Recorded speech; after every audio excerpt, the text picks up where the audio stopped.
You're on in three, two, one. Hey everybody, welcome to the Hang Up. We are live. I'm Matt Dillahunty. Joining me tonight, John Gleason. How the hell are you, man? I'm doing all right. Just I had a pretty busy day at work. And then now I'm here hanging out with you. So. Did your busy day at work have anything to do with the peace deal that's not a peace deal, that's a memorandum of understanding that's only been partially signed and might already have been destroyed?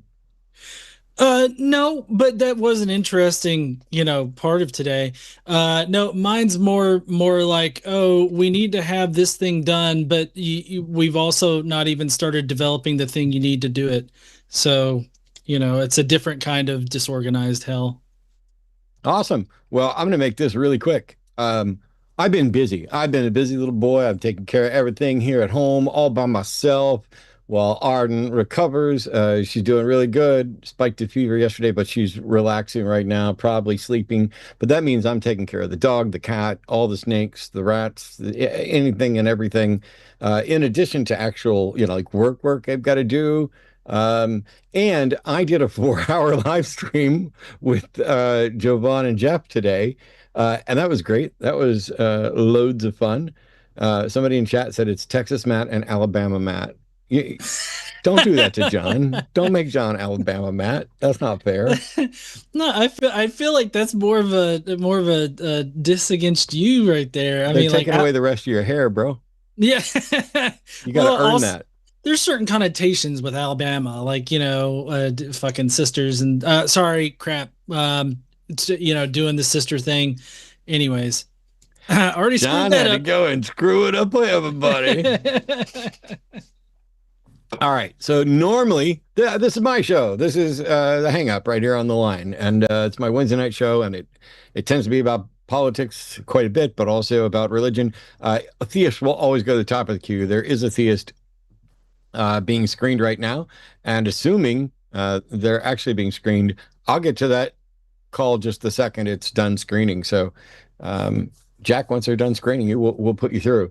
But normally, what I've been doing for the last few years of this show is I'll come in and have a sort of, you know, hey, here's what's going on. Here's some bits of the news. Here's some thoughts. Here's me complaining about stuff. And you can call in and you can defend, your God. You can defend your MAGA. You can defend whatever that we don't agree with. And all of that is still true. But I am so busy and so tired that I was completely lazy and I didn't prepare a thing. I do have the text um, from Time Magazine of the 14-point memorandum of understanding, which I heard Trump signed while he was at the G7 today, but I don't think Iran has signed it. And Israel is evidently upset, and there are people who are they're like, "Oh, Netanyahu's weak because the United States shouldn't be making a deal with Iran, and that in any way um, prevents us from attacking Lebanon and whatever else." And honestly, I've been so busy, I have not been able to keep up with everything. And so today is a really good day for MAGA defenders to call in and be like, "Dude, did you hear about this thing?" Because the answer is going to be no, but John might have. No, I haven't heard anything about that. I'm usually kept in the dark where I'm at because it's kind of like there's this whole need to know thing, and typically I don't need to know anything at my job, and I try to keep it that way because of certain chat things. What's that app called? I can't remember. Signal. The signal chat thing. I'd rather I've not got have signal. some kind of yeah. I'd rather not have some kind of signal situation pop up. We need to add some stuff because I literally only have two people on my entire Signal thing that I've ever spoken to on Signal, and that's Hmm. Arden and somebody who won't be named because I don't want to out them. But if you're ready, man, we got callers. We can dig in and get Yeah. started on calls. As always, if you're a God believer, all you got to do, please, please, please, please, please listen very carefully. I had a great day today. I'm in a good mood. I'd rather not put anybody on hold. There are tech issues, there are some delay issues, and it is necessary. I'm sorry. I know that for me, we do this all the time. And for most of you who are calling in, this is your first time or your one shot or whatever else. And you really want to present your entire case as if you booked a debate. This is not a debate. This is a call-in show. It can be as close to a debate as you're willing to make it, but please understand, we're going to need to interrupt. We're going to ask for clarifications on definitions. When we hear something that's, I don't know, confusing, irrational, dare I say, batshit, we're probably going to jump in to address that, which means if you planned out a this leads to this, leads to this, leads to this, leads to this, you may not ever get past the first one if the first one doesn't make sense. It's just the nature of the beast. We're not trying to be dicks about it, but remember, there are other people on hold and there's an audience here. And all we really want, genuinely, is for somebody to have a good conversation where they can say, here's why I think you should believe X. And X can be, I don't know, God is a poop stain on the world, or God is the greatest thing since sliced bread, or MAGA is the most wonderful human ethical group of awesome people. I will say that the UFC fight stuff that happened, um, I used to like the UFC a long time ago. I have some problems, um, not so much with fights and consensual adults fighting. I mean, I've had UFC fighters on the show as my guests, or not UFC fighters, but MMA fighters. I don't have as much beef with that. They're being consensual. I have a little bit of problem with the atmosphere that tends to surround that much machismo. And when I posted about, I think it's Josh Hokett, who's a racist, transphobic bigot who made the statement about Michelle Obama at the, here we are with a bunch of people on the lawn at the Capitol with an arena that's built. I mean, they gave Obama shit about wearing a tan suit. They gave Michelle shit about planting a vegetable garden. And these people torn down the East Wing and set up a motorcycle jumping UFC thing where thousands of people showed up to pound energy drinks, monster energy drinks, and to beat up each other. There was a fight that broke out ahead of time, and then do their fights, and then get a mic on the grounds of the White House where they make just the most bigoted statements. I complained about it, and of course, instantly on my Facebook page, the responses that I got were from a bunch of dudes that were like, why'd you say that to his face? You'd never say that to his face. You wouldn't say that to his face. You're just, blah, blah, blah, blah, blah, blah, blah. And I get this all the time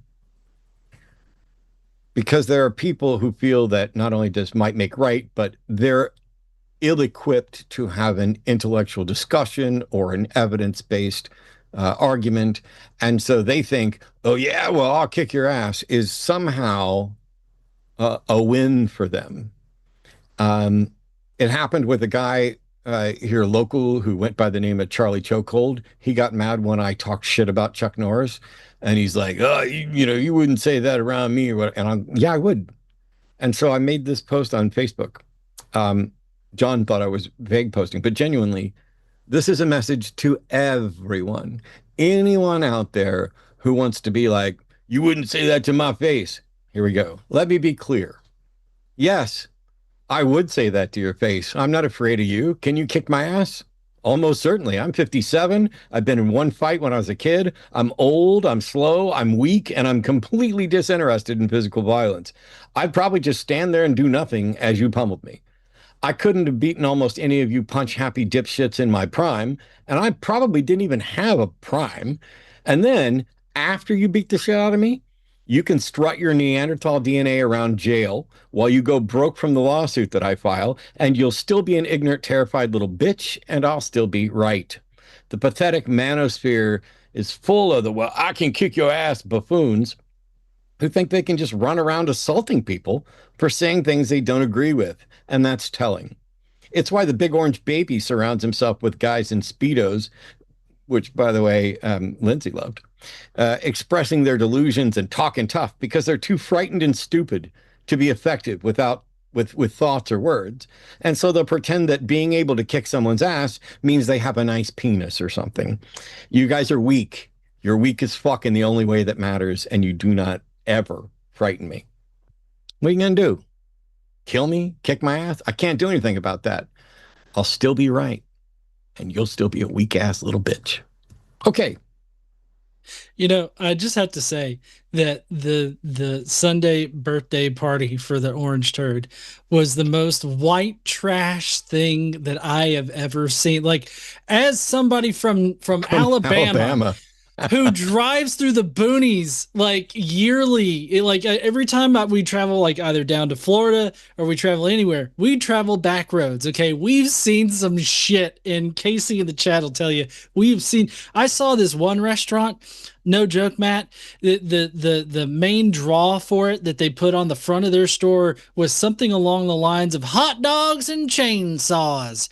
And like, I don't know what the premise of that was, but that does not even hold a candle to how white trash the fucking White House was this past Sunday when they were fucking chugging Brondo and like screaming about electrolytes while they did flips on motocross bikes and shit. Like that's the white trashiest thing ever. That sounds like hot dogs and chainsaws. Sounds like a juggling act. Yeah. I'd like to see that. Ooh, you got a hot dog. Ooh, that's a kielbasa, and that's a chainsaw? Wow, that's amazing. All right. If we're ready, let's go ahead and get to the show right now. I think I might have screwed up. I clicked on air. Let me try answering on air. So Jack's calling from Wales. Jack's a theist. Pronouns are he, him, and says we're all made in God's image. Hey, Jack, welcome. You're on with me and John. How are you? Yes, very good. Thanks. You too. So how do we know we're all made in God's image? And what does that mean? I believe in evolution, but guided by God. And naturally, we only humans are made in God's image. We are the only ones that can go to heaven. So, Jack, why are we so similar to other great apes then? Like, if we're so super special, why do we share so much common DNA with them? Why do we, basically look like them without body hair? Like, why is that? God get lazy and just copy paste some shit? As you notice, we're similar, but the brain is monkeys or apes, flying planes, working, the technology. All this is human. We are the advantage over all animals. So Jack, I would agree that the brain of these apes, me and John and others, are better than our ape cousins. But what I asked was, what does it mean to say that we're made in God's image, and how can you know that that's true? Well, it's true because we are the only ones that can get to heaven by being good. Okay. So I asked what it meant and how you know it's true, but you said it's true because we're the only ones who can get to heaven. So you'll have to humor me for a minute here, Jack. I don't believe there's any place called heaven. I don't believe there's a soul. I don't believe there's any possibility of an afterlife. And even if there was, how would you demonstrate that we can get to heaven and that we are the only ones who can get to heaven? That's easy. NDEs. Okay. NDEs are near-death experiences, but they're not death experiences, and they aren't confirmation of an afterlife. People see different things depending on, in some cases, their religious upbringing, and in some cases, the religion that they're, seemingly seeking. But the fact that somebody who is near death has an experience that they describe as a trip to heaven, that doesn't prove that they went to heaven, does it? Well, in fact, I think, please, he's American, Dr. Pena. if you study him, he has now classed them as after-death experiences, not near-death. Because these people's brains, hearts were completely shut down. Well, if and I they knew can, what was going on around them. Jack, I feel like the direction Matt might go is to ask you, how do you know that it's actually after death? How would you be able to actually discern when that actually occurred and whether or not they actually, like, it actually happened, or if it was just an experience like that they hallucinated or something? How do you discern that it was real? Well, how could it be an hallucination when these people are clinically dead, state eyes, for example, tape shut, and they are describing something that's So happening in the another first room. task, well, hold on. The first task is for you to actually be able to discern that it happened while they were brain dead in that situation, as Yeah. opposed to happening on either side of brain death. That's been confirmed many times by No, John, here's the problem. Or Jack, sorry. Tanya. Jack, listen. So at one point, a person is conscious, and then at the next point, they're dead. And then at the next point, they're no longer dead, right? Correct. Okay. So let's call that time A, time B, and time C. Time B is the time that they're dead. Time C, they're alive, and that's when we get the information from them. How do you show Yes. that the experience they're describing occurred at time B and wasn't invented at time C when they were revived? By medical science. No, medical science has no ability to investigate time B. Study Sam Pania, Bruce Gleason, Vin Lam. I'm sorry, Jack, you can state as many names as you want. The names will never be convincing. I'm not even going to Google them. It is not possible for us to verify if a person's reported experience occurred while they were dead or after they regained consciousness. That's not possible. There's no process by which we can investigate when that memory was formed, especially since the brain, which stores the memory. I'm sorry, go ahead. Just interrupt me. It's good. Sorry, there's a slight delay on my earphones. I know there's a delay, but normal people can tell when I'm still talking, which is 93% of the time on this show. So if someone dies and then they are revived and they tell you that while they were dead, they were in heaven, how do you verify that what they're telling you occurred while they were dead and wasn't just invented by their brain as a way of explaining a gap in time after they were revived? Well, as I said, not only science, you've got to think by the Bible, everything the Bible says are happening when people are in heaven. Jack, what God and Jesus have said. Jack, you don't just get to say science. You don't just get to say science. What I'm telling you is I'm not aware of any possible way that any scientific investigation could be done to show that a memory was formed by a soul outside of a body while it's dead.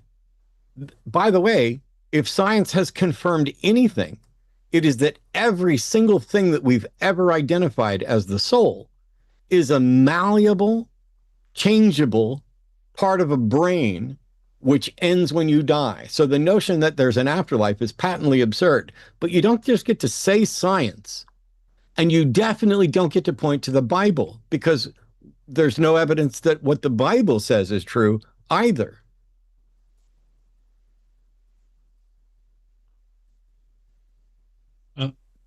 Did we hang up on him, or did he hang up? I guess Jack went away. Okay. I was gonna try to explain the biological process of forming memories and everything, and that it has to first it's stored in short-term memory, and then it can convert into long-term memory later. But those are chemical reactions and physical processes that happen in the brain. So, like, how exactly does that like make Oh, Jack's sense? back. Oh, Okay, Jack, you're back. Oh, sorry about that. My phone went off. Yeah, your phone What were you died saying? and now Sorry, it's Matt. back. And so how do I tell what happened while your phone was dead? No, it didn't die. It just, From my point of view, it died. You tell me it didn't die. How could you prove it didn't die? well, because I'm talking to you on it. No. I said it came back. No, it hasn't come back because I haven't put it in the charger.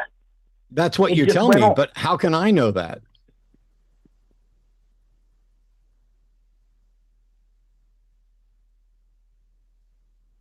Can you tell me then? Can you explain terminal lucidity? terminal lucidity.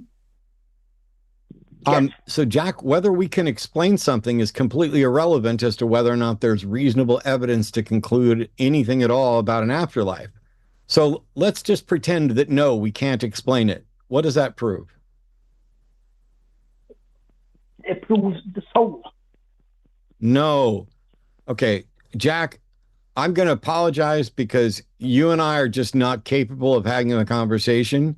And I will be saying very mean things if this continues. So I'm going to see if John wants to see if he can steer this in a way where I don't turn into a raging asshole that Well, says this is terrible why, things. because you got no answers to people. That's when you I'm start sorry. running away. I'm sorry, Jack. I'm going to mute you now. And you couldn't fucking bow out gracefully. So now I'm going to school you like a little bitch. Whether or not I have answers doesn't tell us anything at all about whether or not your answers are right. That's the thing I was politely trying to point you to, is that even if we don't have an answer to why something happens, that doesn't mean that your bullshit made up fantasy fiction based on a goddamn book that is anti-science and not demonstrated in any way, that doesn't make it true. You are not a particularly bright individual. You are a weak-minded fool who buys into things because the Bible says so and because you heard something about science. But you don't know anything about science. You don't understand science. You don't understand the scientific method. You don't understand the limitations of science. You don't understand that science is rooted in methodological naturalism, which is not the same as saying that the natural world is all that exists.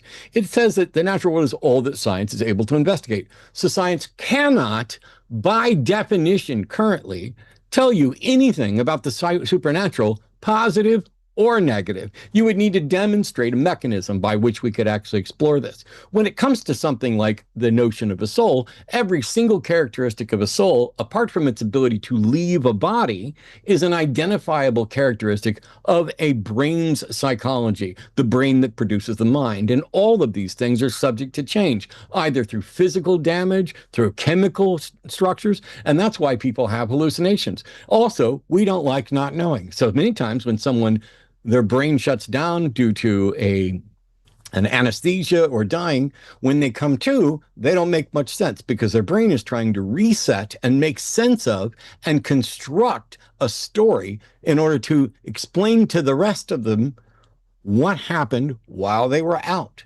Because they don't know, because science doesn't know, because there's no way to investigate it. Now I'm gonna do you the second solid favor of the day. I'm going to leave you on mute. And then I'm going to do you the third solid favor of the day, which is this. In a minute, I'm going to bring you back on here. And I'm going to say, for the sake of argument only, Jack, for the sake of argument, let's assume that someone confirmed that a person died and their consciousness left their body, had an experience, came back to their body, and their body was revived. Let's assume that completely fictional fantasy scenario actually happened. I'm going to bend over backwards, metaphorically, because I'm too old to do that realistically. I'm going to bend over backwards and say, I'm going to, for the sake of argument, absolutely concede that somebody died, their soul left their body and came back and they were revived. I need you to take that thing that I just gifted you and show me with an argument, how does that prove that a God exists? Because that's your case. So let's assume that happened. How does that prove a God exists? I'm unmuting you now.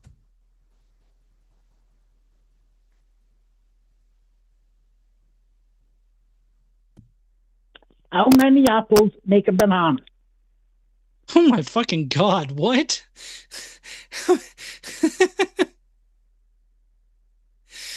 Jack, can you actually answer the question like without? No, it can't. Yeah, exactly.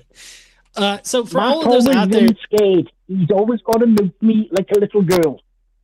what? I've got a what, like a little girl? Matt, you've always got to milk me or pass me on to the host instead of having a serious discussion. If somebody says something to you, Why'd don't you say agree like with, a you little start shouting girl? and bawling. Yes. Are you the one that's being treated like a little girl? No, you think you're treating me like a little bitch. Yes, You'd I'm like treating me you to like be a my little little bitch. bitch. That's not a girl thing. Yeah. That's not even a human thing.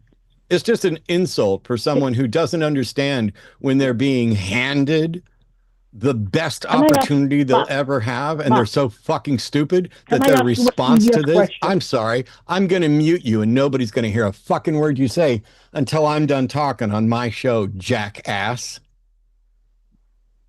How many apples are in a banana? There are no apples in a banana. But you don't get to come in and ask me a question about anything. I bent over backwards and conceded your entire thing in order to point out, you dolt, that even if you were right that near-death experiences occurred and demonstrated a soul leaving a body, that would not in any way demonstrate that any God exists, let alone the God that you want. I'm going to unmute you again. Yes, I'm going to pass you off to the co-host because my patience for your time-wasting stupidity, epic stupidity, like you should be institutionalized stupidity, has worn out. But John's might not have. And I'd like to respect my co-host. So here we go again. John. Hey there, Jack. So do you want to answer the question of like, even if we give you that a soul left a body, somebody died, left the body and came back, how does that prove God, let alone your particular version of God? I'd like to answer that, but Matt has done what he always does. He's backed away from the conversation. Don't be a little bitch right now and go to the meta. Don't be a little bitch right now and go to the meta. Just focus, Jack. Lock in. You gotta lock in, Your carers Jack. know you have access to a phone. Tell him to put his big pants on, his big boy pants on, and Jack, I've got my why big do you boy have to be pants on. You don't misogynistic deserve right me. now? There's too many people You can't shouting. handle what's in my pants. Quit fantasizing about what's in Matt's I hope pants and not. just answer the question. I had a serious question to ask Matt. Matt's Well, you're done going with to you. ask John, or you don't get to ask it. Okay, John. May you ask Matt, why did he turn against God?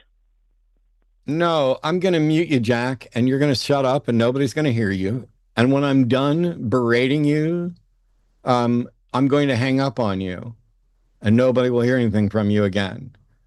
You better run. Go let your carers know that you're ready to go back to bed now. It's time for your evening meds. You don't get to treat my co-host as if they're a messenger boy for me. John's more than capable of handling John's capable of handling anybody, but let me tell you something. John in preschool could have handled your bullshit before we even understood language. Ask Matt why he turned on God. I didn't turn on a God. You don't even know what you're talking about. I was a believer who could no longer believe because belief isn't a choice. That's a wonderful segue into our next caller, Glenn, who's a deist. Oh boy, we already got a problem there. Deist from Northern Ireland, pronouns are he, him, wants to know, how is belief not a choice? Hey, Glenn. Hi, Matt. Hi, John. Hey there, Glenn. Sorry, just have to get used to that delay.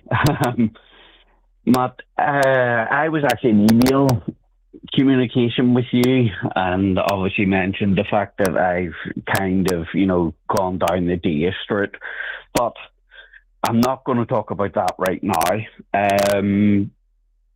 I have been watching quite a lot of the videos, of the show, and everyone says that belief isn't a choice, and you literally just said it. I just want to understand what you mean by that, because I do honestly believe that I consciously made the choice not to believe in an act of God. Okay. Let me ask you something, Glenn. Can you reverse that? Like, can you make the active choice right now to believe in an act of God?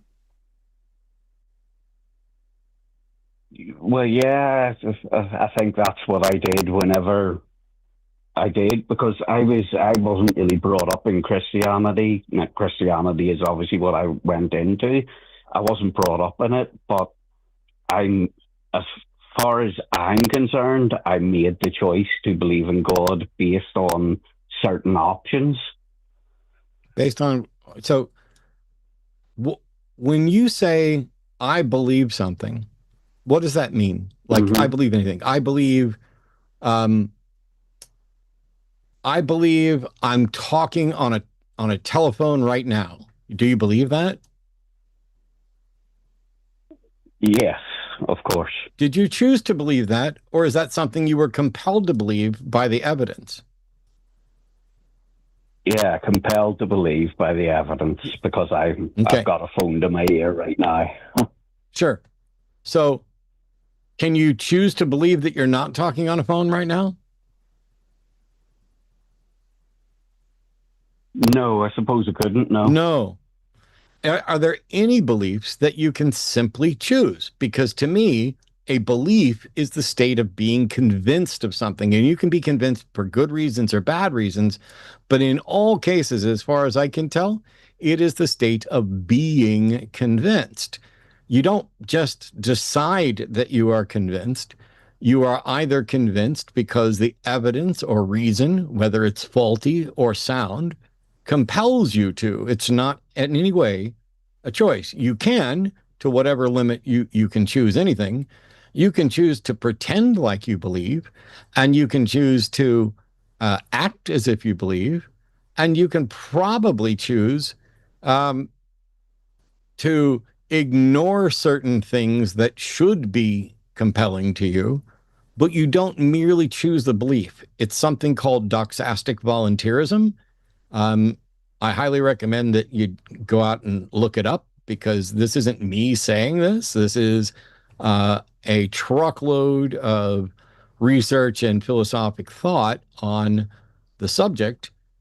And I'm not aware of any case for the possibility of doxastic volunteerism being true. Okay. Well, I don't really know how to respond to that. I'm not. But you see, that's the thing.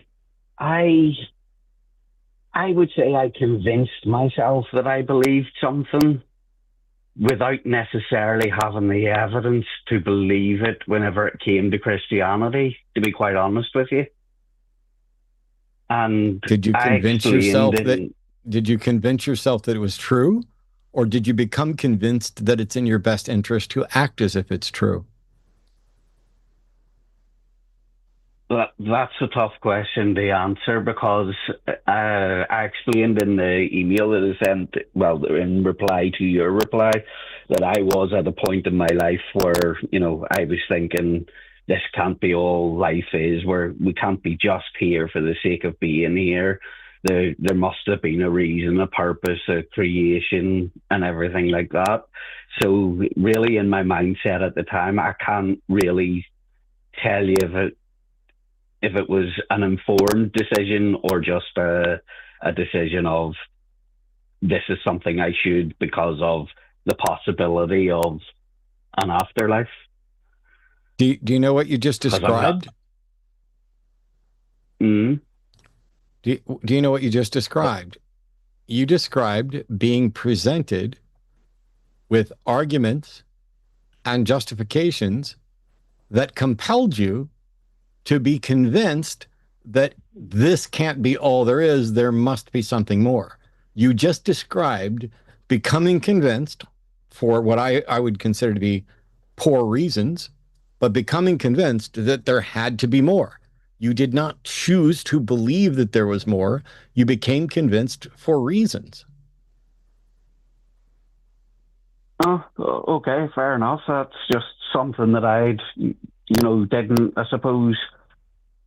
didn't realize. Yeah, you're probably right. I just didn't realize it. I'm always right. You haven't figured that out yet? I'm kidding. Kind of. Well, you're right about the big orange baby. I know that one. Now, do you want to stop there, or would you care to tell me how you have detected the undetectable?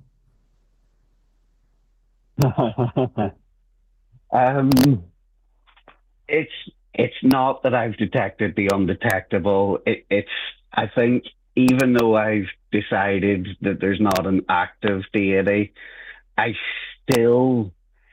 just don't know enough science about how the planets and stars were created with, following the Big Bang expansion, to know that it makes more sense than a creator. And wow. It's my argument would be fine tuning. And I know you've debunked that so many times, but just as I look at it, why are we the only perfect planet in our solar system? Okay, so first of all, go ahead, John. I talked enough. Well, no, sorry, I didn't mean to interrupt. But just looking at our single solar system, I don't see why you're so hyper specific about that, because we've been able to estimate the number of habitable planets that are out there are in the billions, the multiple billions in the universe alone, just by the sheer likelihood of all of the elements coming together that for life to be to develop on a planet. We've even been able to look out into the cosmos and find planets that most likely do have the ability to house life. So like, that's just not even true on its face there. But also to the wider point of the fine tuning thing, I don't understand the whole fine tuning argument as far as like why that convinces people that God had to do it, because it seems to me like if we really wanted an indication that God definitely did create this universe, then fine tuning would be the last thing that we would expect. We would expect a universe that shouldn't exist unless God created it. And like God having to play along with the rules of physics and reality in general, it doesn't seem to make a lot of sense to me. No, fair enough. And like I say, it doesn't make a lot of sense to you, but to me it does, as in why, we're the only planet in our solar system. I know, obviously, you just said there about there's the possibility of planets further out that do have life the same as us. I get that. I said that I've said that we've literally, we can actually detect other planets that have the right conditions for life. We haven't detected life like directly on them, but what we have done is we've been able to discern that they have the ability to house life. Like they contain all of the basic properties of a planet that would house life. So like the life can definitely exist elsewhere. elsewhere. If it happened here, it can happen elsewhere. So like you hyper fixating on it just being this universe, like why isn't there life on Mars or on the moon or anything like that? Like that just made that's like a non sequitur almost. It just doesn't make any sense. Like it doesn't connect to the wider conversation of proving that a god exists. Just because we're the only planet in our solar system that houses life has no bearing on whether or not a god exists. No, oh, okay. I have some questions Like it, that yeah, can fix this. Okay. So you said you don't know enough to conclude that a natural explanation is more likely than a supernatural one, right? yes, yeah. How do you know that a supernatural explanation is even possible, let alone more likely, let alone what your default should be until you understand a natural explanation? I don't. You're right, Matt. I don't. Okay. So do you know that natural explanations are at least possible? Yes, of course, yeah. And you don't know that supernatural explanations are even possible. Correct. So without doing any calculation, given the choice, well, first of all, the right answer is just to say, I don't know. But given if somebody forced you to decide between an explanation that you know is possible and an explanation that you do not know is possible, why would you go for the one that you don't know is possible?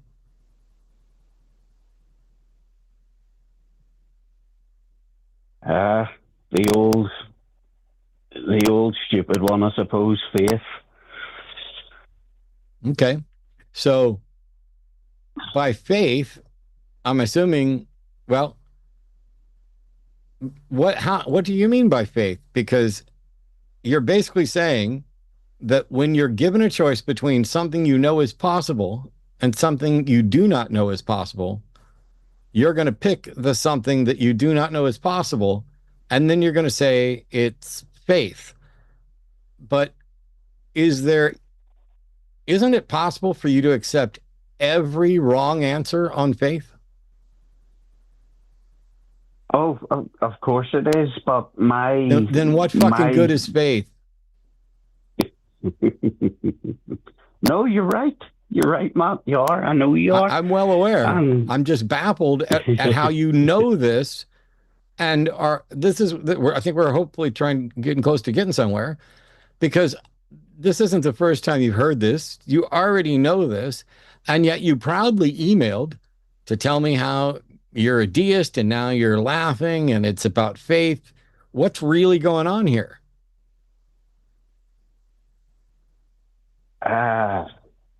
Good question. I don't know, but I would recommend reaching out to recoveringfromreligion.org and possibly the Secular Therapy Project, because at this point, you have entered a realm of cognitive dissonance that is staggering because you are aware of it. You know that you don't know enough to reach a conclusion. You know that you have more justification for the conclusion you're rejecting than the one you're accepting.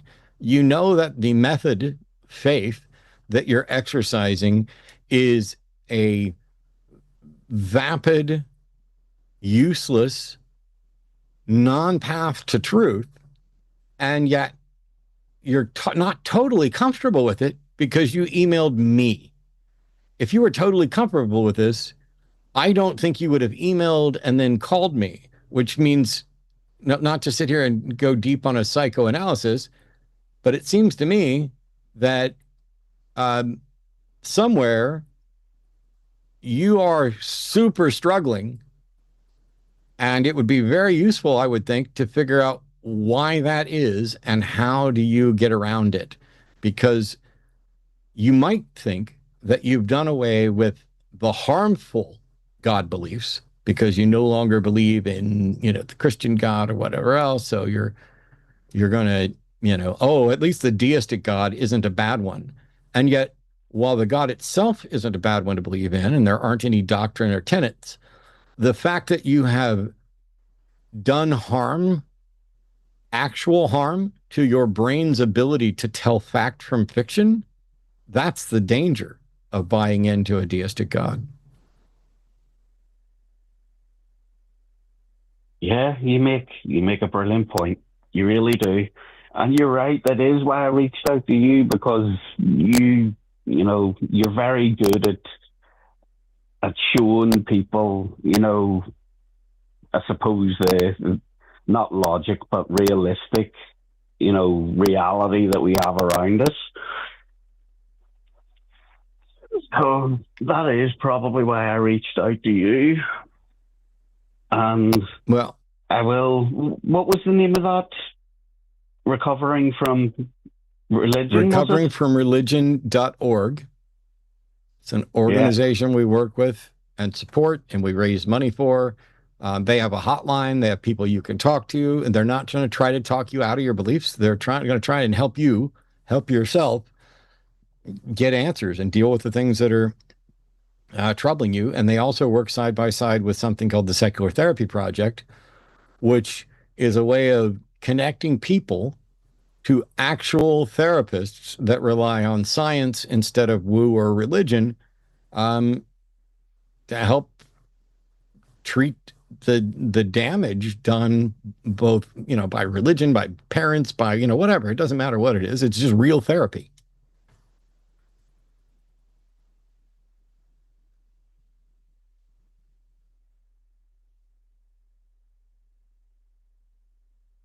Did we lose you?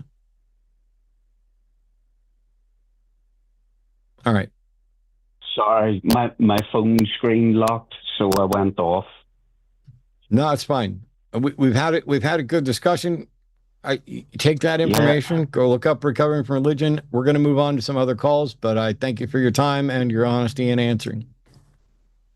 Okay, thank you very much, Matt. Thanks, John. Yep, cheers. Thanks, Glenn. Yeah, I have to say the Secular Therapy Project's pretty awesome. I actually use them to get my current therapist, and being in North Alabama, it's slim pickings as far as having good therapy up here that doesn't have Jesus being shoved down your throat. Yeah, I used Secular Therapy Project to find my therapist, who contacted me today to ask when we were going to have our next meeting, because he can't book it, because even though my insurance had been covering it, my insurance evidently just decided to stop covering it, or what may have happened is that the insurance card that they had on file has expired, even though it's been renewed. So in the next week or so, I've got to look into that, because,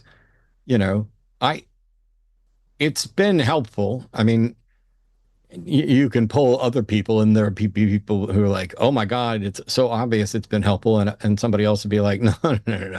Matt still needs 10 million times the therapy that he's had, or whatever. That doesn't matter. I know what I've learned out of it, and how it's been helpful for me. And, having grown up around people who they had gross oversimplified understandings and misrepresentations about all kinds of things. Oh, homeless people were just lazy. Mm-hmm.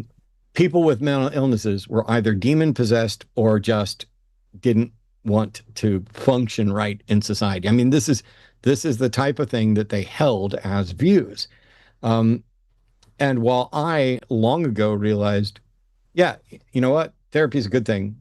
Crying is a good thing. I'm not going to go through my whole thing about crying again, but it's a good thing. Grieving and grief done properly is a good thing. And all of these things people are deprived of for various in certain religious traditions and things like that. But yes, check all that out. We have other calls, including Theus, if you're ready. Yeah, I'm totally good. I get some interesting ones, but while you were talking, I saw one of them and my eyebrows were like, what? maybe it's this one, but this one's been on the longest. Steve-O is calling from Canada. Steve-O's a theist, pronouns are he, him, who says, he's going to prove God's real by John's prophetic revelation of the mark of the beast. How you doing, Steve-O? What's up, Steve-O? Well, I'm doing great, guys. Good evening, early evening to you guys over there. I just want to quickly say to the last caller, though, I would encourage him to also reach out to a full gospel church in his area and talk to his pastor, because I can assure him. I wouldn't, and you can stop. You can stop giving your advice. Okay, no. I'm going to mute you, Steve-O. Steve-O, this is a courtesy. We've invited you in here to defend your beliefs. I already know that you're batshit crazy because you're about to talk about the mark of the beast. But we've decided to go ahead and grant you some stuff as well and go. There's nobody here who's remotely surprised that you're recommending a full gospel church. And if you think Glenn didn't know about or consider a full gospel church, it's because you, who are unqualified to make any recommendations to anyone about anything, didn't know Glenn's background and what he had already been through. And you're not qualified to give any sort of recommendations. So let's stop that. Let's get back on track. And I'm going to take you off mute. And you can talk to me and John and demonstrate your justification for thinking that God is real for whatever reason you want, including Mark of the Beast bullshit. And yes, I'm saying it's bullshit from the outset. And that I'm doing that specifically to wound you and make you feel that, oh, look, they're not going to pick what I say seriously, because you started off in a way that demonstrates that you're not serious. But let's ignore all of that. Let's just say Matt's in a mood. Maybe you should pray for God to release you from the anger that's boiling inside of you and from any desire on your part to comment on anything I've said, and just say, praise God, let me defend my beliefs as best I can. Let's try that now.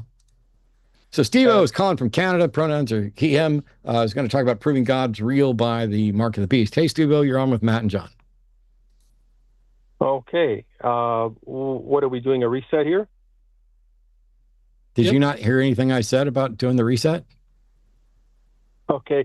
Matt, no one's angry here. I'm certainly not an angry person. Okay. You don't know his... So I'm going to mute you. I'm going to mute you, Steve, since you don't fucking listen worth a damn.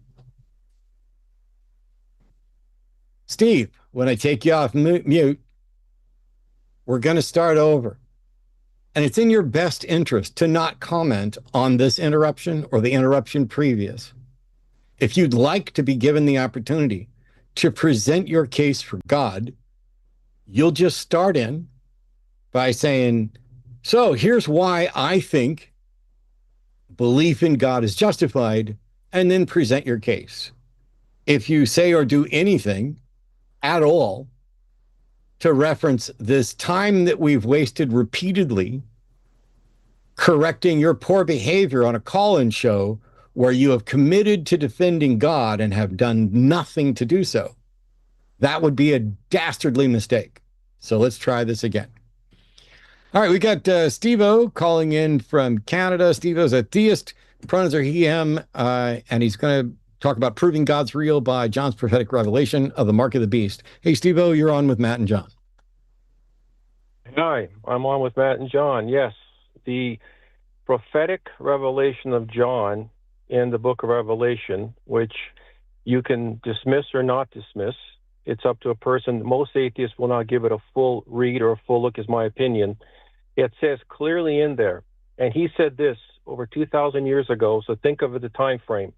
He said that there will come a time when no matter where you're rich or poor, great in stature, whoever you are, every single person, free and bond, will receive something in their right hand or in their foreheads. Without that, you won't be able to have a job, buy, sell, conduct, live your life, or do anything whatsoever monetarily related. That was said over 2,000 years ago. Way ahead of you. Made no I'm sense. way ahead of you. Way ahead of you, Steve-O. Made no sense. All right, you might be, but let me come closer to you before you way ahead of me here. He said over 2,000 years ago, it didn't make sense. He can't see you. And it didn't make sense, and it didn't have any way to be interpreted. Most people just thought it was some sort of, well, I'm not sure what they thought. Until we I know. rounded, Here's the weird thing, Steve-O. You talked about things like, oh, most people thought, and then you realized that you were about to speak directly out of your butt by claiming what most people thought when you have no way of knowing what most people thought. But here's the thing.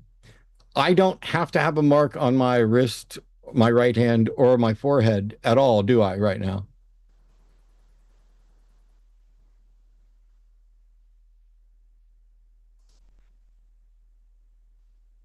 I'm sorry. Was that question too difficult? Steve-O? Did your phone go, if you're on your phone on the web thing, your phone probably went to sleep. You have to tap your phone and then tap to wake it up. I am not required to have a mark on my forehead or my hand in order to have a job now, am I? not yet. But what I'm telling Not you yet. is there are companies Not yet. right now. Steve-O, listen. You can research this. Listen. You guys don't let people talk. Do you? You don't let people talk. Can I make a sentence, or are you just gonna? No, you can't make a sentence. What the fuck is wrong with you? What are you guys over there, atheists? Are you this angry all the time? You got something like, what is the problem with you guys? You need okay, I'm going to mute you, you inconsiderate prick. Welcome to the show. I'm asking specific questions in order to lead to a fucking point. I'm sorry that you don't understand how basic fucking conversations work, but your claim is that the author of the book of Revelation made a prophecy, and that this prophecy is that everyone would need a mark on their hand or their forehead. So we're going to do this in baby steps. Here we go. I'm going to take you off mute. Is that what you were claiming? That the author of Revelation made a prophecy that we would all need a mark on our wrist or our forehead in order to have a job, right? You got to unmute your phone, dumbass. Oh, I probably went to sleep. Oh, there it goes. That's what you're claiming, correct? Yes, and we're coming upon it very soon. No. That's not how prophecies work. That's not how prophecies work. You don't get to call in and say, someday this will come true. In order to claim that it's a prophecy, it has to have come true already, right?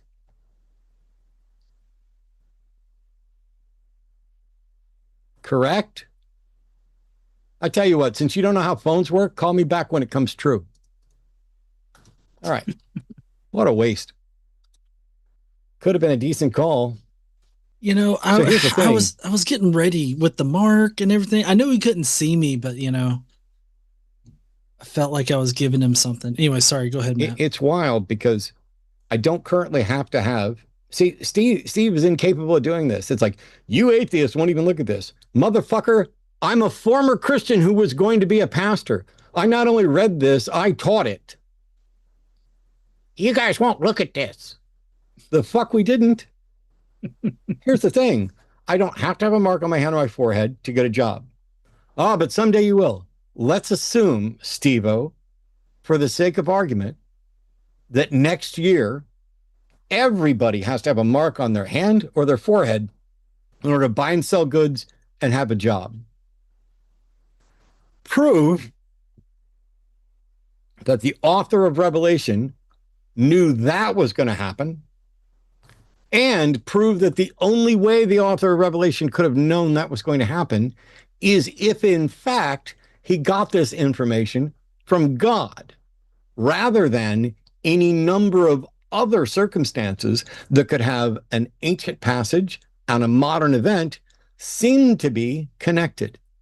But at the end of the day, I'm fine with the mark of the beast. I'm fine with the mark on my hand or on my forehead that allows me to have a job and buy and sell things, because I'm not a terrified little child who thinks that there's a magical being out there trying to destroy the world.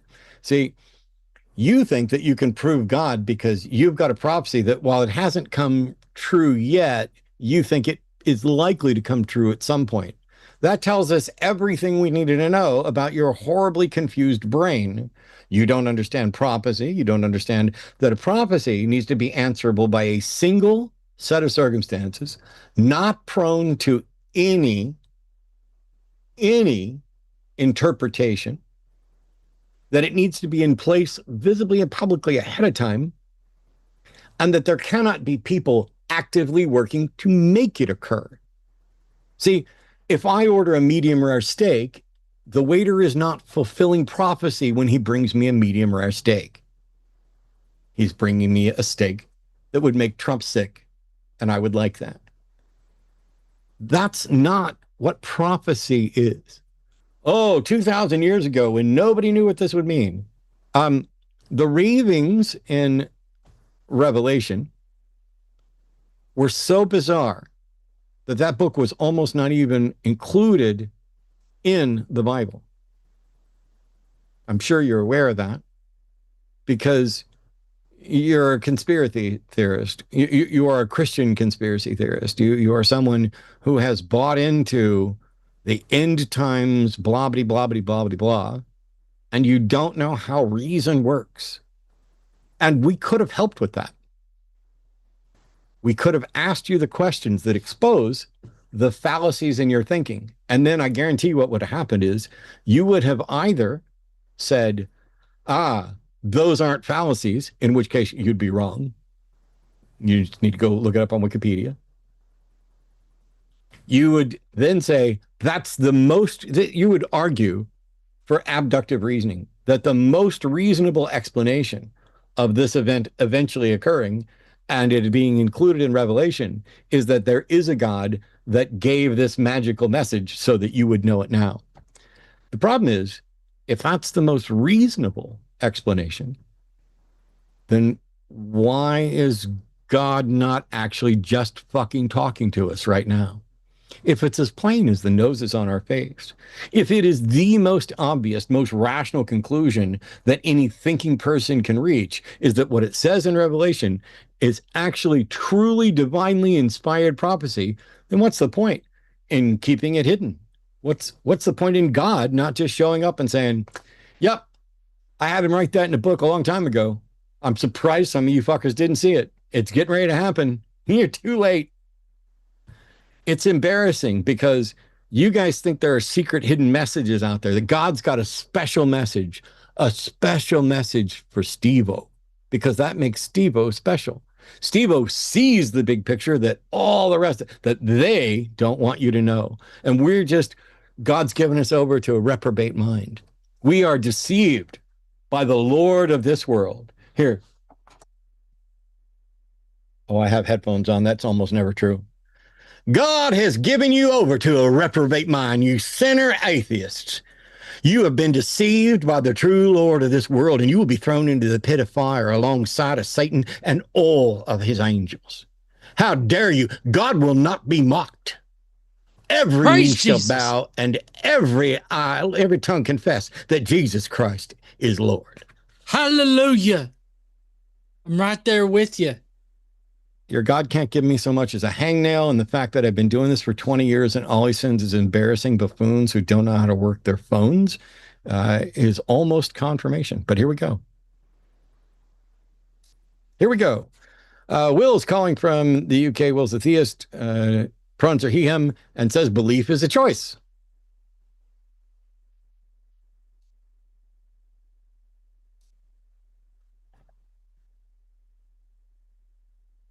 Hello? Will, are you there? Hello, can you hear me?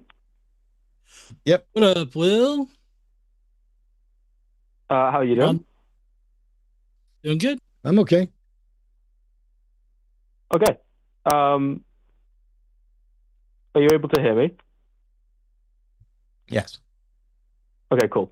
So what I wanted to explain was the idea that I do believe that belief is a choice and you can choose what you believe. So I do believe actually in a kind of qualified version of a stochastic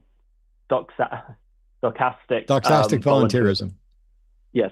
So first of all, I want to ask you the question of what do you believe choosing is? When we talk about doxastic volunteerism, we can talk about a distinct decision to accept a proposition. Brilliant. Okay. So if I was to say I choose a red ball over a blue ball, do you accept that as a choice?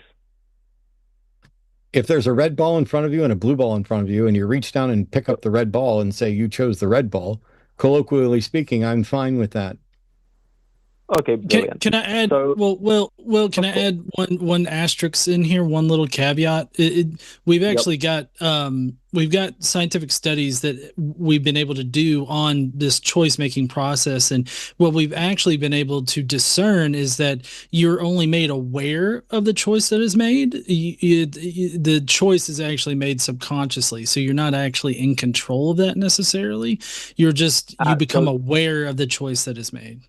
That's kind of a distraction. Yes, so those studies that have been done are specifically only in short-term brain stimulation studies. So, for example, if you say, pick up this ball immediately, and then I pick up the ball immediately, I'll then recognize that I picked up the ball, or like subconscious, like tapping as well. Also, those sorts of studies, they do demonstrate that.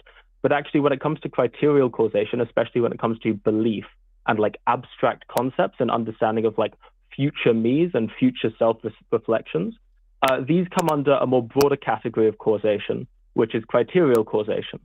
And this way of understanding of your brain causing certain things to be believed is the fact that your neurons self-rewrite themselves and rewrite the triggers for when they would then fire a second time. Peter Sir did a huge study on this called The Neurophilosophy of Free Will, but he's also kind of backed this up with a lot of evidence with regards to why the neurons actually fire like this.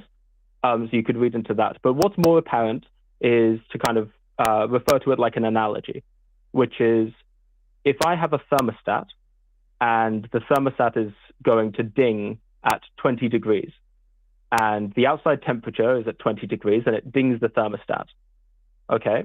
Then you say that the heat outside caused the thermostat to ding. Now let's say that the thermostat, when it gets dinged, because of it getting dinged, sorry? I don't say that, but this is all secondary to the point, because whether or not you decided to pick up a red ball is not the same as deciding to be convinced. Yes, it's deciding to set the criteria at which you would then be convinced. So when you set future criteria as to I would be susceptible to a belief. That's not my point. I even said during the conversation that to the extent it may be, I said this, to the extent it may be possible to choose anything, you can choose what criteria you engage with or value and to what extent. Therefore, doxastic volunteerism is the notion that you can, as a simple choice, opt to be convinced of a proposition. Picking a red ball is a different category of choice. Okay. Well, then I'll concede that doxastic volunteerism. I had a different understanding of what it would mean temporally, but that's fine. I can say that it's not doxastic volunteerism and just say that it is the idea that I can choose to set the criteria through which I would then believe something in the future. And if that isn't doxastic volunteerism, I'm not beholden to that, but I'm beholden to still the idea that belief is a choice. Yes. We're talking about two different things. Sorry. No problem. Thanks, Will. So, hello? Yeah, you're still here.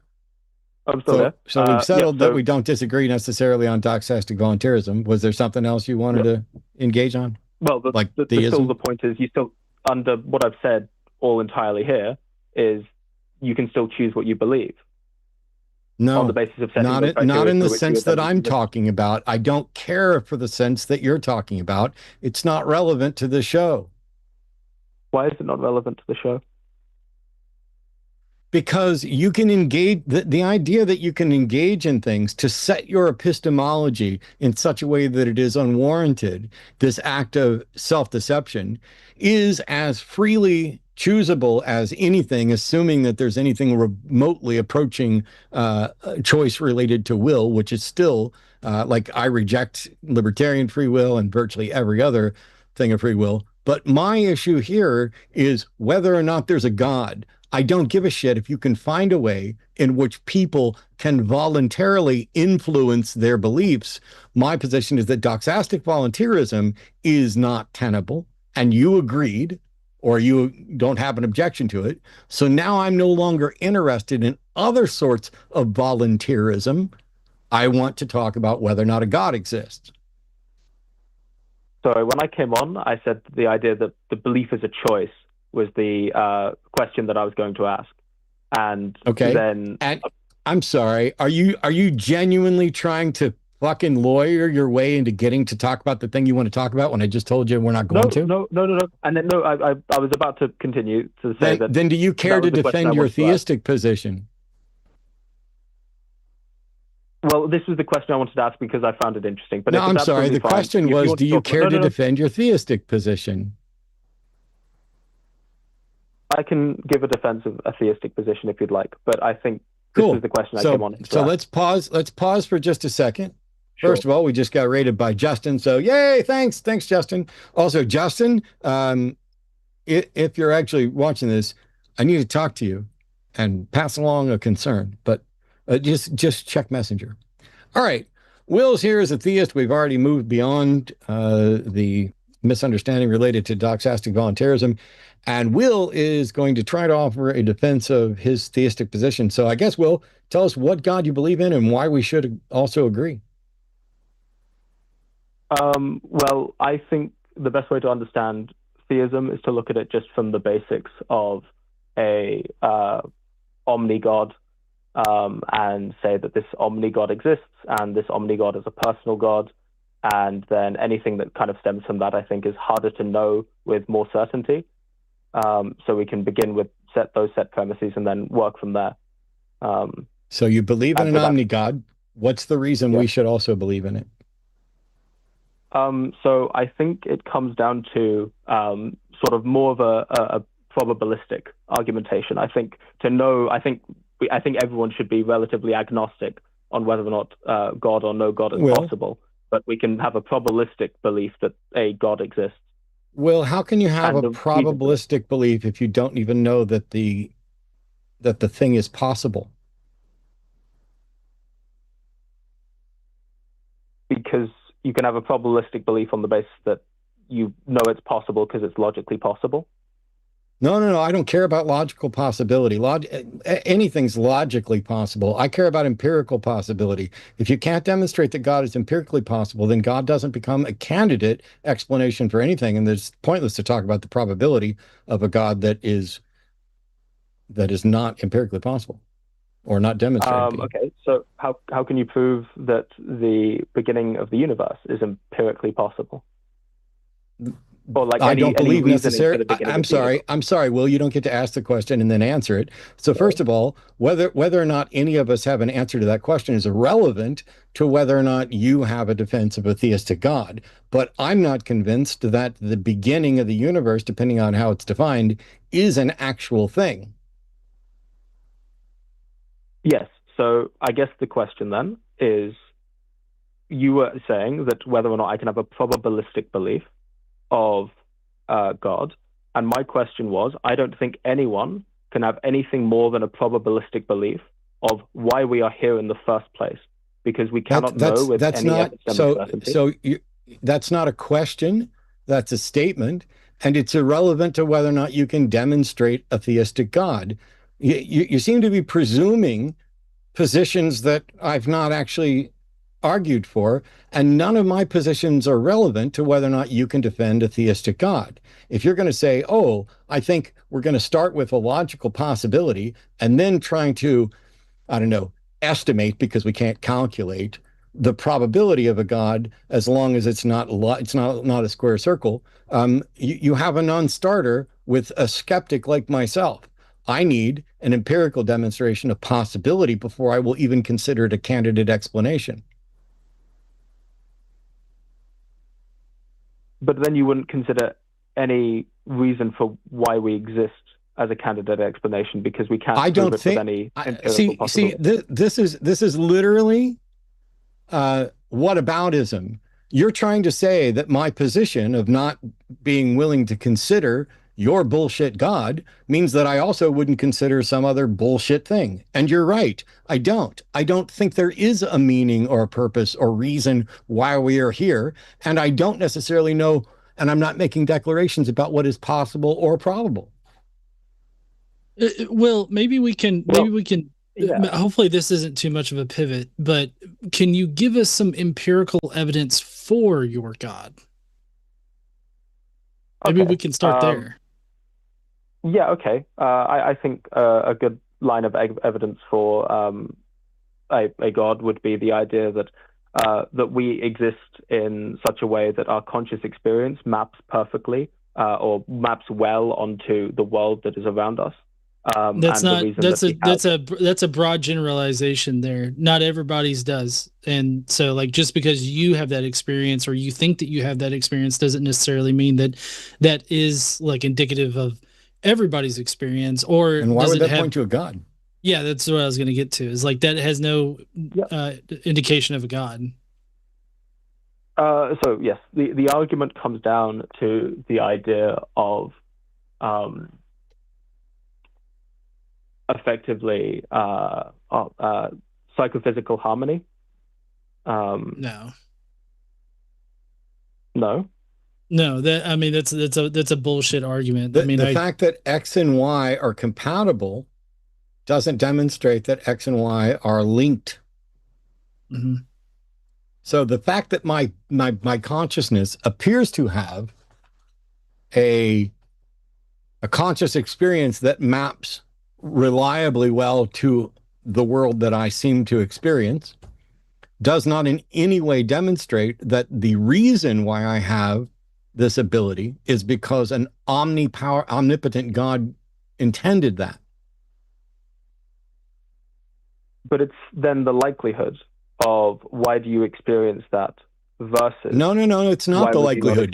Congratulations, though, on working your way right back around to the same thing you tried to do before. How do you demonstrate that my consciousness, my conscious mapping of the world being reasonably accurate, is more likely on this prospect of a God that you cannot demonstrate as empirically possible than on natural processes? Wouldn't it be the case? Do you think it's possible by natural processes? Do I think what is possible by natural processes? Is it possible? Is it both logically and empirically possible, seemingly, by natural processes, for a consciousness to develop that maps in some reliable way to the world? Yes. Cool. Since you've agreed that it's logically possible and empirically possible, is it logically and empirically possible that a God did that? Yes. Oh, how do you demonstrate that it's... I'd have to caveat the previous sentence of empirically possible. But yes, I think it's definitely logically possible in both situations. Yeah, that's not what I asked. No, I know. I misspoke in the previous sentence when I said yes. So I would have said no. If candidate explanation A is logically and empirically possible, and candidate explanation B is only known to be logically possible, why should we ever prefer B to A? Yes, but I wouldn't grant that A is logically and empirically possible. You don't think it's empirically possible for natural processes to result in a consciousness that maps reliably somewhat to the world? Yes, I don't think we have empirical evidence that it is anything more than a likelihood. So if you give me a second, I could explain. A likelihood is a possibility. Yes. Wow, we're dancing all around it. So at a minimum, either natural processes led to the consciousness, or something other than natural processes led to the consciousness that can map the world, correct? Yes. We know that natural processes exist, and there's no reason to presume that they are incapable of the effect on their own, is there?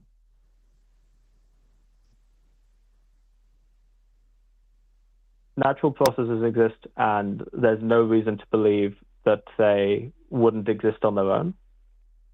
No, natural processes exist, And I'm not aware of any reason to presume that they are incapable of creating a consciousness or resulting in a consciousness that understands the world. Are you?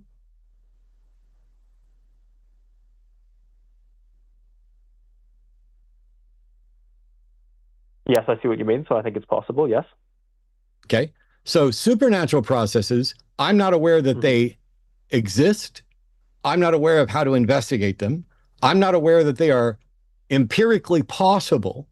So why should I ever consider them a candidate explanation at all? Because I think when it comes to empirical possibility, I guess the way I should frame this in an analogy is I cannot be certain. I don't care. I don't think we can be certain about anything. Nobody mentioned certainty. Okay, cool.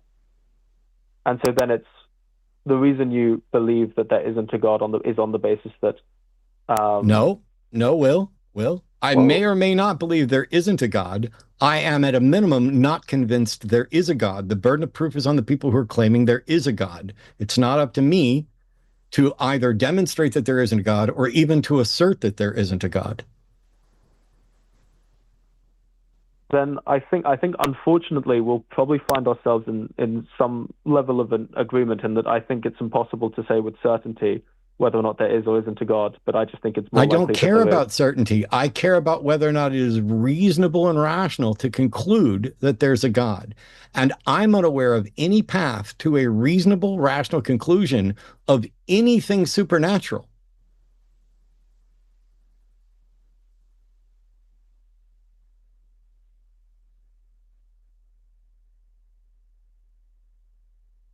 I see. Okay. And what would when you come up with a way for something to be reasonable and rational, your qualifications for that would be? So when we're talking about aspects of reality, a logically valid and sound argument supported by empirical evidence. And when you say supported by empirical evidence, what to you counts as empirical evidence? I'm not going to list everything that counts as empirical evidence. You've already acknowledged that you don't have empirical evidence for a God. Or anything supernatural.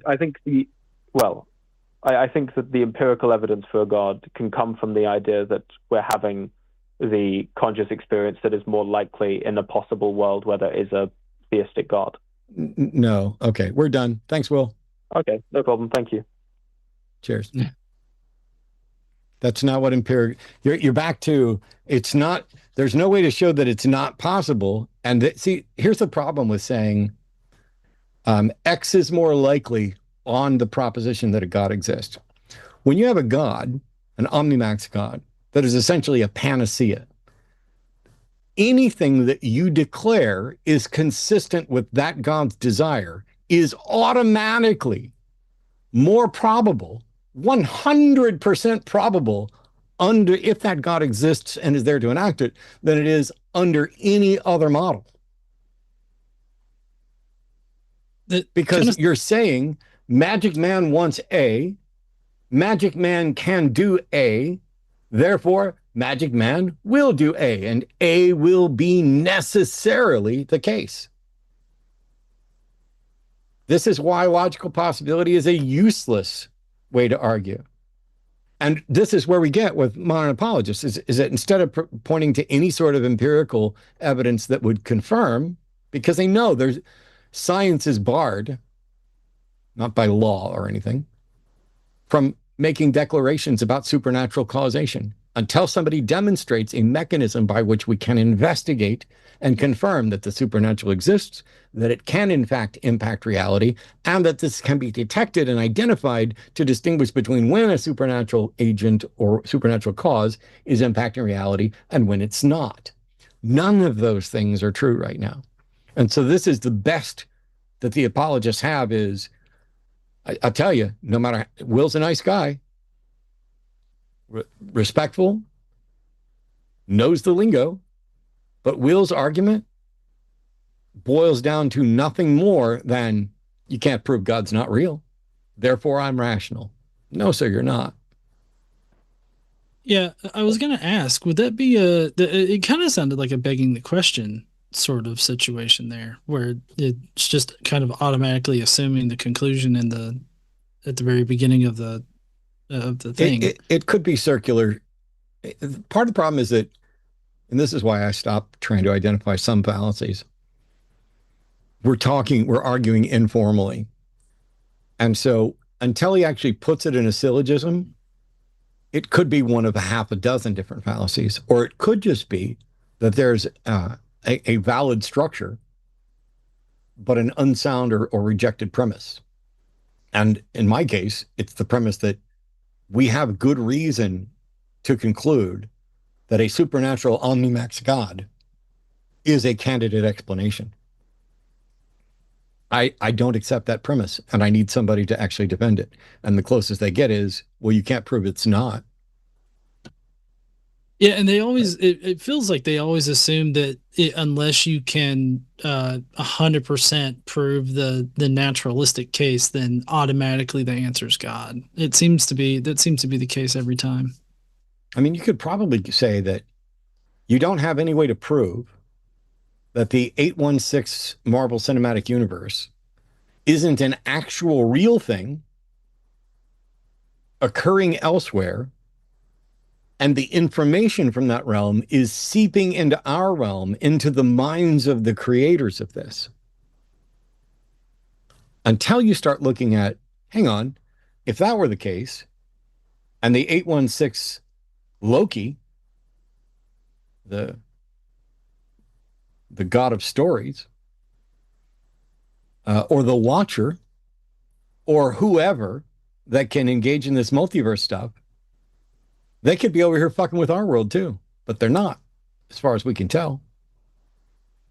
I guess there's just too many and we got lucky. I don't know. I don't care about logical possibility, because logical possibility is nothing more than, you can't prove I'm wrong. That's it. Mm-hmm. And you know what else is logically possible? Anything that's not falsifiable. It's not fair to say that somebody's going to get mad at me in email. It's not fair to say that it is in fact logically possible by virtue of it being unfalsifiable. You have no idea if it's logically possible or not, but you cannot rule it out as a logical impossibility. And you can't do the same thing with empirically unfalsifiable, because you can't falsify the unfalsifiable. Okay. Oops. I'm sorry. I'm going to put you back in the queue, Paul. I clicked the wrong one, and we always put theist here first. Mavis is a theist, she, her, and is going to explain why the earth is flat. Hey, Mavis, is it locally flat or is it globally flat? Hey, Matt, your bald head is flat, just like you're a smart little bitch. You got to get to debate me? The fuck is my this bald called? head is flat. It is locally flat in some locations, like where I bang it against the desk after people like you call. You're a smart little bitch. You gonna debate me? Wait a second, is this Jack? How you doing, Jack? Hey, how you doing, Baldy? I'm doing well. Is there something wrong with being bald, Jack? Yeah, I'm a little bit sore where you allegedly bent me over. Okay. Say goodbye. That's amazing. I can't ban him, Michaela. Michaela's just ban him. He's calling in on the web thing, and so you can just change your IP address. And that makes it a little more difficult to ban him. And I guess I could tell. So for all the call screeners, go listen to the calls with Jack. And if you hear anybody that sounds that stupid and that Welsh, just don't let them in through.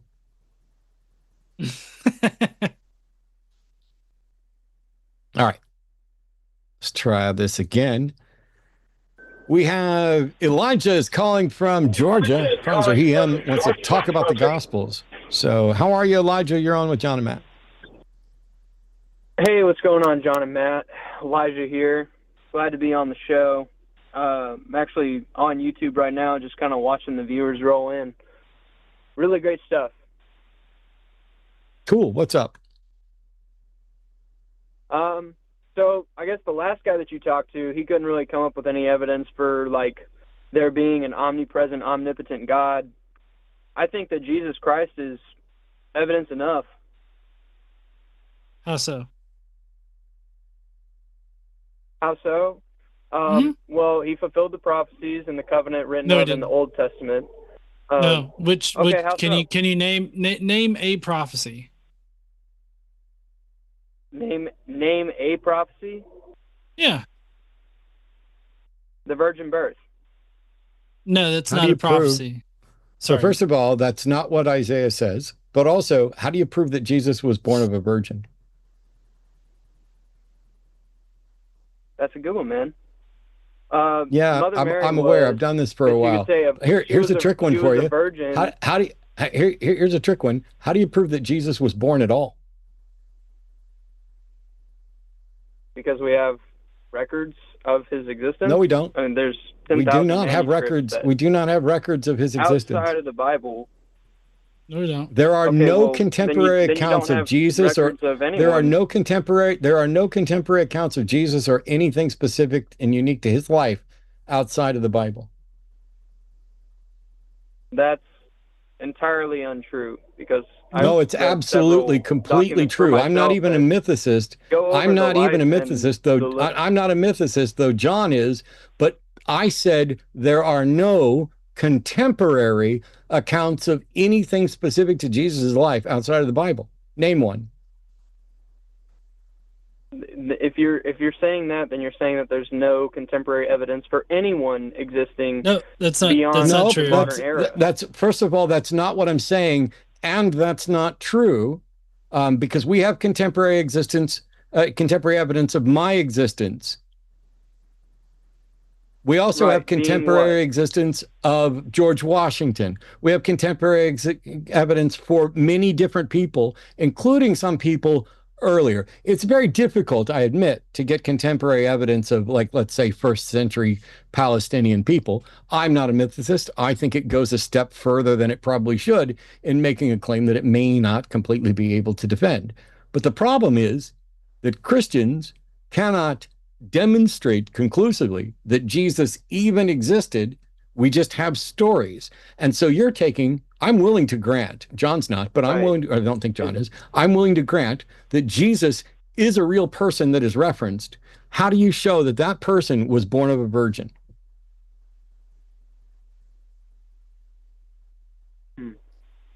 Good question. Mother Mary was raised in a, I want to say like an Israeli. I'm not sure exactly what it was. It was a You're temple not of sure. some kind. How do you know anything? How do you know anything at all about Mary? Because we have recorded documentation of it. Really? Where? Yeah. Where? Well, the Orthodox Church has kept records of Mother Mary for, I think, as long as the church has been around. They've kept records from the So saints first and of the all, apostles. you've been lied to by your church, and second of all, how long has the church been around? About 2,000 years. No. But also, what do you know about Mary and where does it come from? What do I know about Mary and where does it come from? I didn't really want to talk about Mary. You just said name a prophecy, and I said the virgin birth. Okay, I'm sorry that you don't want to talk about the thing. I'm sorry that you don't. I'm sorry that you don't want to talk about the subject you called into.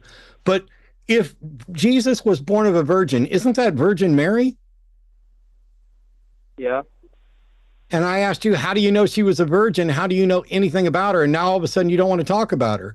I'm sorry, you don't get to come in and present your defense. And then when we ask you, I'm sorry, I don't know why you're fucking talking, but you don't get to come in and present your defense. And then when we ask you questions about it, say you don't want to talk about that. Do you really think for a second you're ever going to be able to talk over me while I'm exposing you? I just did. No, you didn't. And you know what? Now you're muted, Elijah. Elijah, let me teach you a few things. John's a mythicist. I'm not. We can have really cool arguments and discussions about this. We can get people in. John and my other mythicist friends, like David Fitzgerald and others, are well aware of what my objections are and why. But the problem is, Christians cannot demonstrate either conclusively or to an incredibly strong, reasonable conclusion that Jesus existed as an actual historical figure. Most people are willing to accept it, even most historians. It is the non-typical historical position to assert that he didn't exist. Most are willing to accept it because he was written about in the style, most of the time, of someone who existed. Kind of matter of fact, Jesus went and did this, Jesus went and did that. The problem is that the Jesus stories also include a lot of things that not only do we have no way to verify, these are things that can't be confirmed and couldn't have been confirmed at the time. I don't even know like I don't have a sister, but if my sister came up and told me that she'd never had sex and she was pregnant, I don't know any way I could actually confirm that that's true. I don't know how to confirm that anybody has never had sex. Virginity is a fictional construct. Virginity is not something that is detectable. There's no such thing as virginity, either in the sense of, sexual purity or even mental sexual purity. And so I'm sitting here, I think John might have froze. I'm sitting here going, hey, I have no way to verify that Jesus existed, but I'll accept it. I have no way of verifying that Mary existed, but I'll accept it. I have no way of verifying that Mary was Jesus's mother, but I'll accept it. But you're saying that the good evidence for God is that Jesus was born of a virgin, according to the prophecy. But the prophecy was not about a virgin, was not about Jesus, and you have no way to demonstrate that Jesus was born of a virgin. So, since you don't want to talk about Mary, what is your next failed attempt at demonstrating that it's reasonable to believe in a God? Because this one failed. And if I can, I just want to stipulate that, especially for the conversation with Elijah here, I would be more than willing to accept that Jesus existed as a historical person. And I typically do that, especially when talking with theists. So for the sake of argument, yeah. Yeah. Okay. So what other evidence do you think you have for God, Elijah? If an omnipotent, omnipresent, all-knowing, and all-powerful God were to reveal himself to the creation, which he loves, that is spoken of in the Old Testament, how would he go about doing that? So, Elijah, I have a problem right off the bat here, but before we even get to your question, and it is in the tri-omni version of God that you're presenting here, because I feel like accepting a tri-omni God is going to put you in rather uncomfortable situations, especially morally speaking, because if you're going to accept a tri-omni God definition, then you wouldn't be able to tell me that stabbing babies in the face is bad.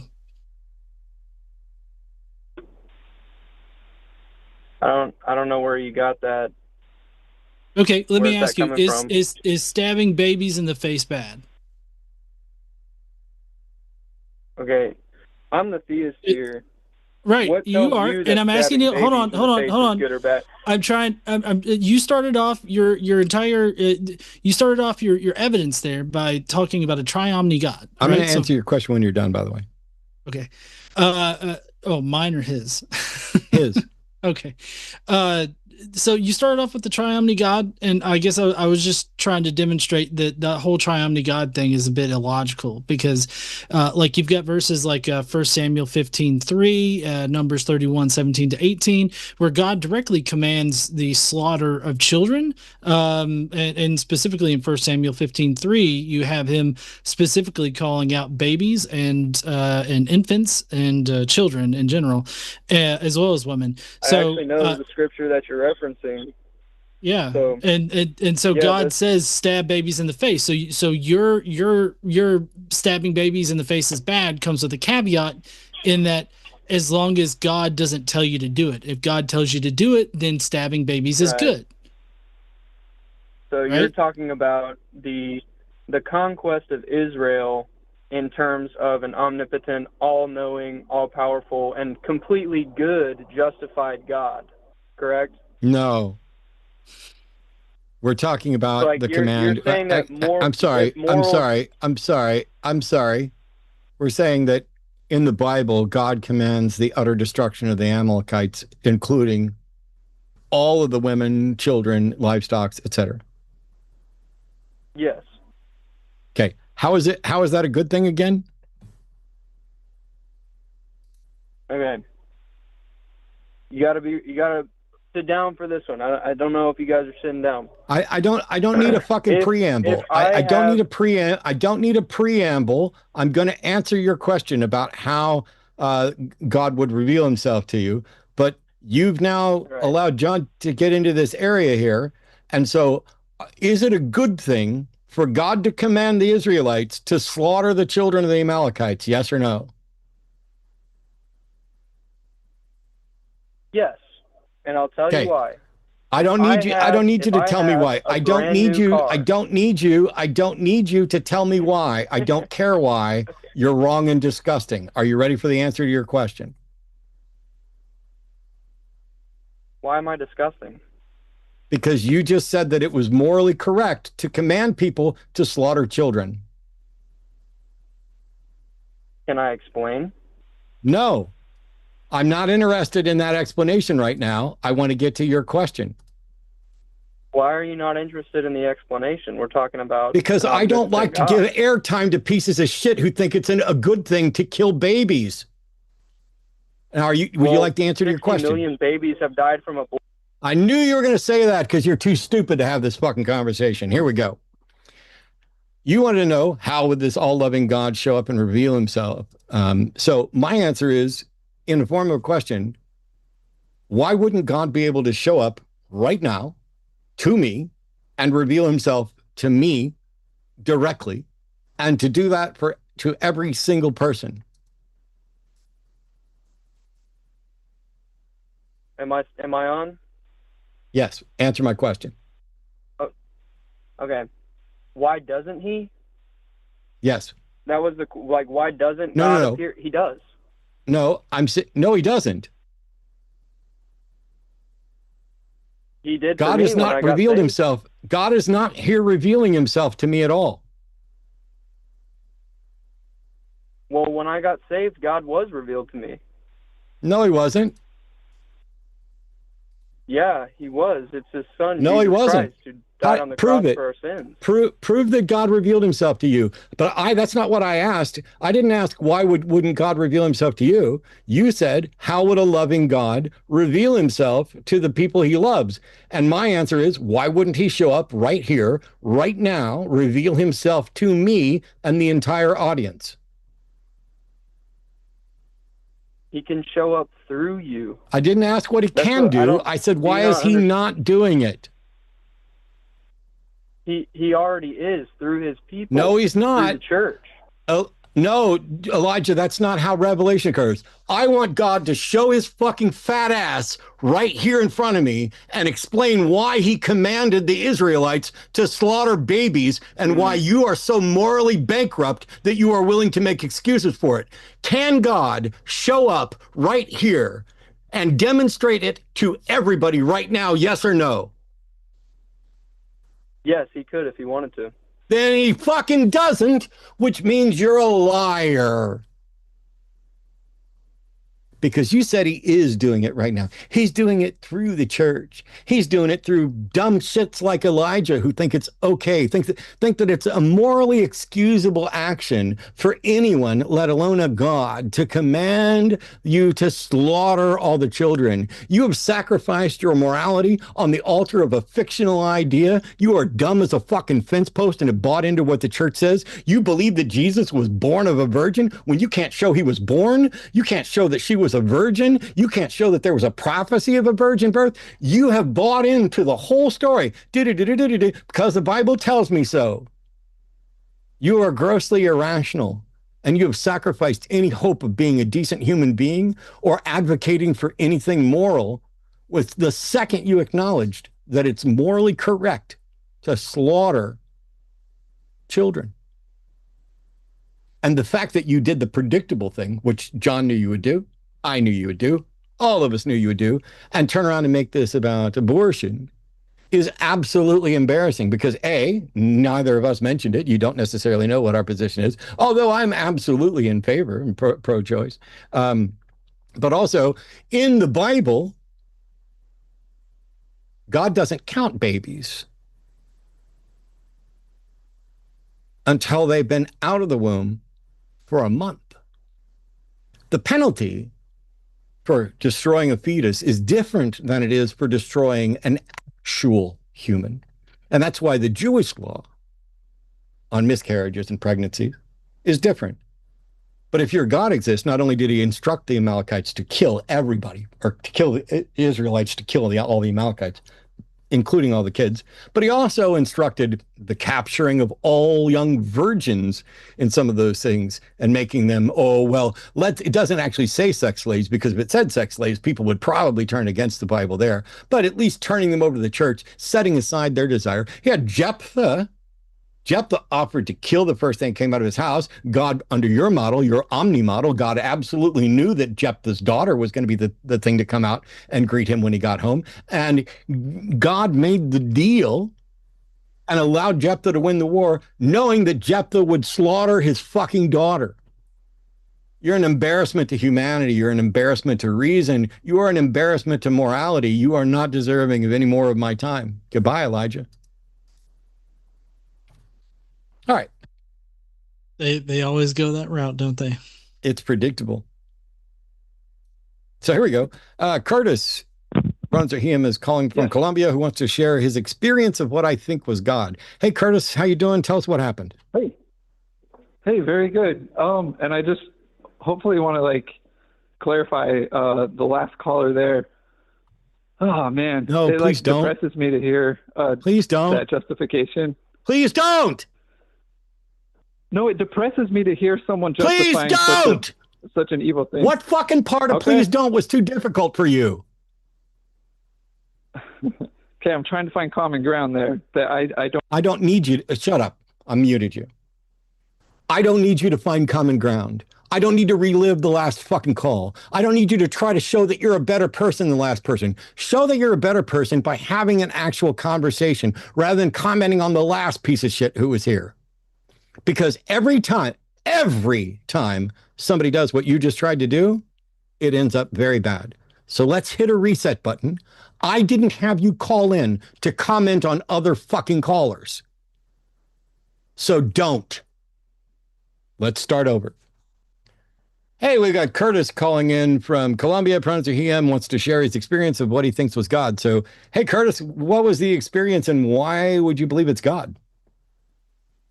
Yeah, so my experience was when I was about 17 years old. I felt, and it was my perception, that something beyond me was kind of taking me out of my current situation, which was kind of a negative situation for me. And it felt, or I perceived, that I was taken out of that to what you might describe as somewhat of an out-of-body experience. And so for me, that convinced me, because when I came back from that experience, I was not able to distinguish between other intuitions and other memories that I've had and that particular memory. It's it's part of my set of memories that I live with. And even if I question that experience, it would require me to question all of my other experiences. And so that I personally have to accept it. I can't just assume that all of my experiences are fake. Otherwise, I'd go crazy, I don't think I've done anything to prove that I am crazy. I've been a law-abiding citizen. I've been trying to help people. I try to do the right things. I don't think I'm like a net negative or crazy effect on the world. So when I think about my own experiences, I kind of just have to accept that experience, even though I would never tell someone else that they have to accept it, if that makes sense. And so that's just my experience. I don't know what to do with it. I don't know who to tell it to. Like I'm willing to just keep it to myself, but I'm just wondering, like, Curtis, yeah, like, what do I do with that? Have you talked to a therapist? Because to me, this sounds like dissociation. I'm not an expert at all, but I don't know what reason somebody could have for thinking it's God and not just a psychological dissociation. Yeah, it definitely could be a psychological dissociation. I think from a real world perspective, from any scientific perspective, that would be the explanation. And I wouldn't want other people to think that they have to accept my experience. And so I'm 100% willing to say that it was a psychological dissociation. I mean, I have no way of saying what it was. I can just say what it sounds like to me, but I have no expertise. So I'm wondering, have you spoken, and do you have the opportunity to speak to an expert?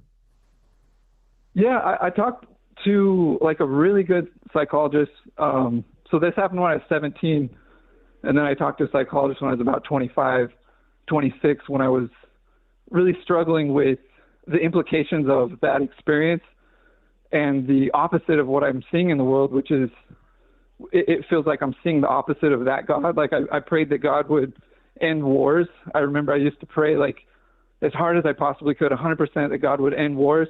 I'd wake up the next day and it's still going on. So it's like I have the negative experience too, just as strongly as I have the positive experience.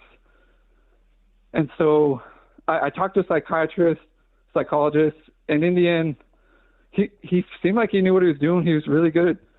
Kind of was able to finish my sentences for me. And in the end, he kind of just said it was kind of more like a midlife crisis. Like at 25, he's like, he kind of just gave me this weird look. He's like, you're kind of having a midlife crisis and you're only 25 years old. Like, he's like, I usually see this in people maybe in their 40s. And he didn't really do anything after that. I went to another psychiatrist. He gave me some basically antidepressant medication, but I was like, I'm not depressed. So how would you know? Kind of have been, well, no, I'm not sad. I'm like, I'm fine. I'm like, that's not what depression is. Like, maybe you should talk to trust the experts to diagnose you rather than thinking you can diagnose yourself. I mean, it's not my business, but well, no, I don't see where you have justification for. I don't see where you have justification for thinking it's God, but also I don't see where you have any justification for thinking you can diagnose yourself as to whether or not you're suffering from depression or anything else. Okay, so just because I've had an experience with God, that is the only reason why I should trust somebody else's opinion versus my own experience. I guess I'm thinking if I'm sorry, what experience have you had with God? You haven't mentioned an experience with God. No, what I'm saying is it felt like, and I'm not sure how to even prove it logically. I wish I could, but it felt like I was seeing the reason behind like the situation that I was in, or the suffering that I was in at the time, to a point where I was like, I wouldn't have been able to see that perspective on my own. Like something else showed me that perspective, and I don't. How do you know that you wouldn't be able to see that on your own? Maybe it was. I mean, maybe it was somehow in my mind. I guess the language that the language that I had available to me at the time. How weird that you claimed you wouldn't have been able to see it on your own, and then when I asked you, how do you know you wouldn't have been able to see it on your own? All of a sudden, maybe you could have seen it on your own. I mean, yeah, maybe the mind does crazy things like a dream. I think you need some help, because all I did was ask you, how do you know what you just claimed? And you folded like a cheap lawn chair immediately in that, oh, maybe I don't know that. Yeah, I mean, it goes back to the experience itself. Like, how do we know any experience or any memory is real? Wow. You got it bad, man. No, I'm asking for like on a, just, I'm not saying that as like I'm gonna go and assume that. So Curtis, I kind of feel like pivoting to like, well, how do we know any experience is real isn't really what we're asking here, because to get at the heart of what we're asking here is how do you know that experience is indicative of God? And then, tangentially to that, you would have to then discern between your experience with God and other people of other faiths' experience with God. Mm-hmm. So like you're just multiplying your problems. when you make these claims. Yeah, I mean, in terms of how I know it's God, I guess it seems like I was given some sort of perspective that I wouldn't have been able to find on my own. That's the only thing I could say. How do you but it know? was like how do you know you wouldn't be able to find that on your own though? I guess it just the way I experienced, the way I perceived that information was that it was almost, I guess you could say it was like a dream. And that's probably the best in terms of explaining it publicly. There are plenty of people that experience something in a dream and it sparks some kind of like novel idea. Like later, like that's totally reasonable, like natural experience there. So that's not indicative of God. Of a God. And you also didn't answer my question of how do you know that you wouldn't have been able to figure that out or figure whatever out? Mm-hmm. I mean, I guess you got me. I guess I don't know for sure whether or not I could have figured that out. I guess in the short amount of time that it happened, it felt almost like something, higher, or I don't even know if it was. Yeah, it's like I don't even know what it was or how to describe it. It felt like something. Curtis, do you notice all of the assumptions that you're piling onto this? Like you're assuming that it's something higher up. You're assuming that it's something outside yourself. You're assuming, like you just keep piling on assumptions here, and then you seem to come to a concrete conclusion that it was your God that did this. I don't see how you can start with these ad hoc assumptions and actually get to, God is the reason for this experience or this knowledge. Yeah. I'm willing to say you're probably right, and I think it's something that I just have to just keep in myself. Then it sounds like it's not useful or it's not relevant in terms of trying to prove it. So it's almost like I just have to just like hold on to it and just use it as my perspective and not really talk about it. No. I think that I feel like internalizing this is not the answer here. I mean, I feel like actually trying to discern like what you believe and why you believe it is probably the better answer instead of like internalizing this bad information. Because if you can't, if you're sitting there piling assumptions on top of assumptions and then coming to a concrete conclusion, like that's you wouldn't reason your way through anything else, right? You wouldn't believe anything else like that. So why are you resolved to, or why have you resorted to staking like your belief in God on this particular like position? I think I had to do it because my family wanted me to believe in God. So I wanted to somehow like say that it was God so that I could have some kind of connection to them probably. But I got to a point where I kind of got sick of talking about it, and I realized like I'm almost just like wasting my time even thinking about it. And it was probably better. It's just because I was trying to stay in the same lane that my family was in. I was having negative experiences that, would be reason to not believe in God. So I was at a point where there's like no answer. So when there's no answer, I felt like it was just time to close the book and move on to something else. And then I guess when I do enjoy your guys' show, I watch it and I'm like, I know you guys are smarter than me. And like, I just was like thinking, hey, maybe I'll like find out something that I can. Let's not focus on who's smarter than who in this particular respect. Well, I just, I want to echo, what Matt said is talk or getting in touch with the like a secular therapy project or the Freedom Recovering from Religion Foundation, because it does seem like you're having issues with these particular experiences, and I think that the best way to reconcile those is with I guess maybe better psychological help. I was in my 20s. I just realized I'm never going to get the answer. It's almost in my experience, it was just better to close the book and move on and like focus on my work and stuff. But when the show comes on, I'm interested in it. I always like to, I was just curious if like what I could learn from talking to you guys. Well, I think the thing to take away from this call.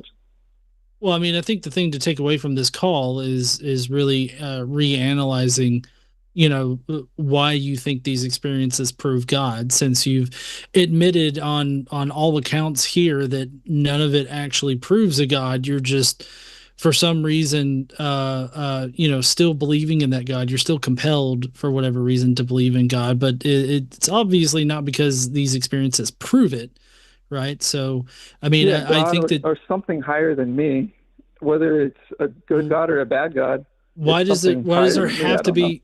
I think the question is, why does there have to be something higher than you? Why can't it just be us? Like, why does there have to be something higher? What does it mean to be higher? Yeah. I mean, those are good questions. I mean, yeah, why is it higher than anything else? Just different, I guess. It was like almost physically feeling like I was like swept, or like, and it could be a good God or a bad God. I mean, I'm like, it just felt like something was like moving my perspective. Why do you think in a way it that could be a God at all? I think it was because that's what my family taught me. I mean, they taught me that that's what you call that kind of experience. But yeah. Okay. Does the fact that your family taught you something mean that it's possible? It's like, I don't know if, but it's like, I don't know who to trust. Do I trust the language my family gave me? Don't trust a who. Language that's coming don't trust anybody. Trust the evidence. The evidence tells me I'm never going to know the answer. It's just move on and spend my time doing something then you else. better learn to accept that. If that's in fact what the evidence, like for example, the evidence tells me I'm never going to truly understand advanced calculus, mainly because I'm not going to spend any time trying to understand it. I'm okay with that. The evidence tells me that I'm unlikely to ever know if the universe had a beginning. I'm unlikely to ever know. It doesn't seem likely in my lifetime that we're going to get an answer to that that's going to be conclusive. And so I don't give a fuck about it. It's sitting there worrying about things that I don't think there's a strong likelihood I'm ever going to know or understand. I got one life as far as I can tell. Why the fuck would I waste time in this life worrying about shit that I already accept I'm unlikely to ever understand? That's a good point, man. Yeah, why keep going back to it if it's already inconclusive and it's been it's just something I got to the point where it's just inconclusive. Like, something happened, but a lot of things happen, doesn't really seem to affect the world around me. So if tomorrow, right. I mean, if tomorrow something happens and it's like, hey, it looks like we're likely to find out whether or not the universe did have a beginning, then you know what I get to do? I get to change what conclusion the evidence compels me to accept. But everything, the rest is futility. To be sitting here frustrated because the evidence suggests, you know what else does the evidence suggest? The evidence suggests I'm not going to get younger. The evidence suggests I'm not going to have an afterlife. The evidence suggests I'm never going to have kids outside of adoption. The evidence suggests I'm not going to live forever. The evidence suggests I'm not going to be a billionaire. And if I was a billionaire, it would be immoral and I would start giving that money away at a ridiculous pace. Definitely wouldn't be a trillionaire. As a matter of fact, the quicker we expunge any trillionaires from the planet, and I don't mean that in a violent sense, but whatever. There's all kinds of things that the evidence suggests. If I spent my time sitting around worried about all the things that that are likely never going to happen, I'm never going to play in the NBA. The Knicks may never win another championship while I'm alive. And I didn't care about this one. Sorry, Knicks fans. But I loved watching it because they lost when Trump was there, and yet their Muslim mayor pretty much helped them get to the championship. It was awesome watching people celebrate. That was a very different experience than what happened on the lawn at the White House.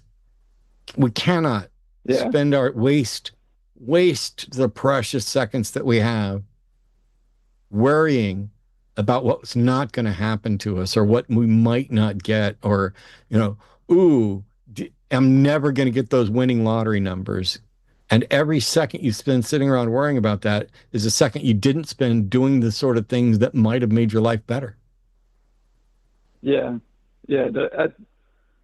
I'm 100% agreement. I got to a point where I was like, I'm an ant crawling around a calculus book at this point, and I just was like, I got to focus on something else. And so I think that, yeah, thanks for kind of reminding me, like, not to wait around for the answer.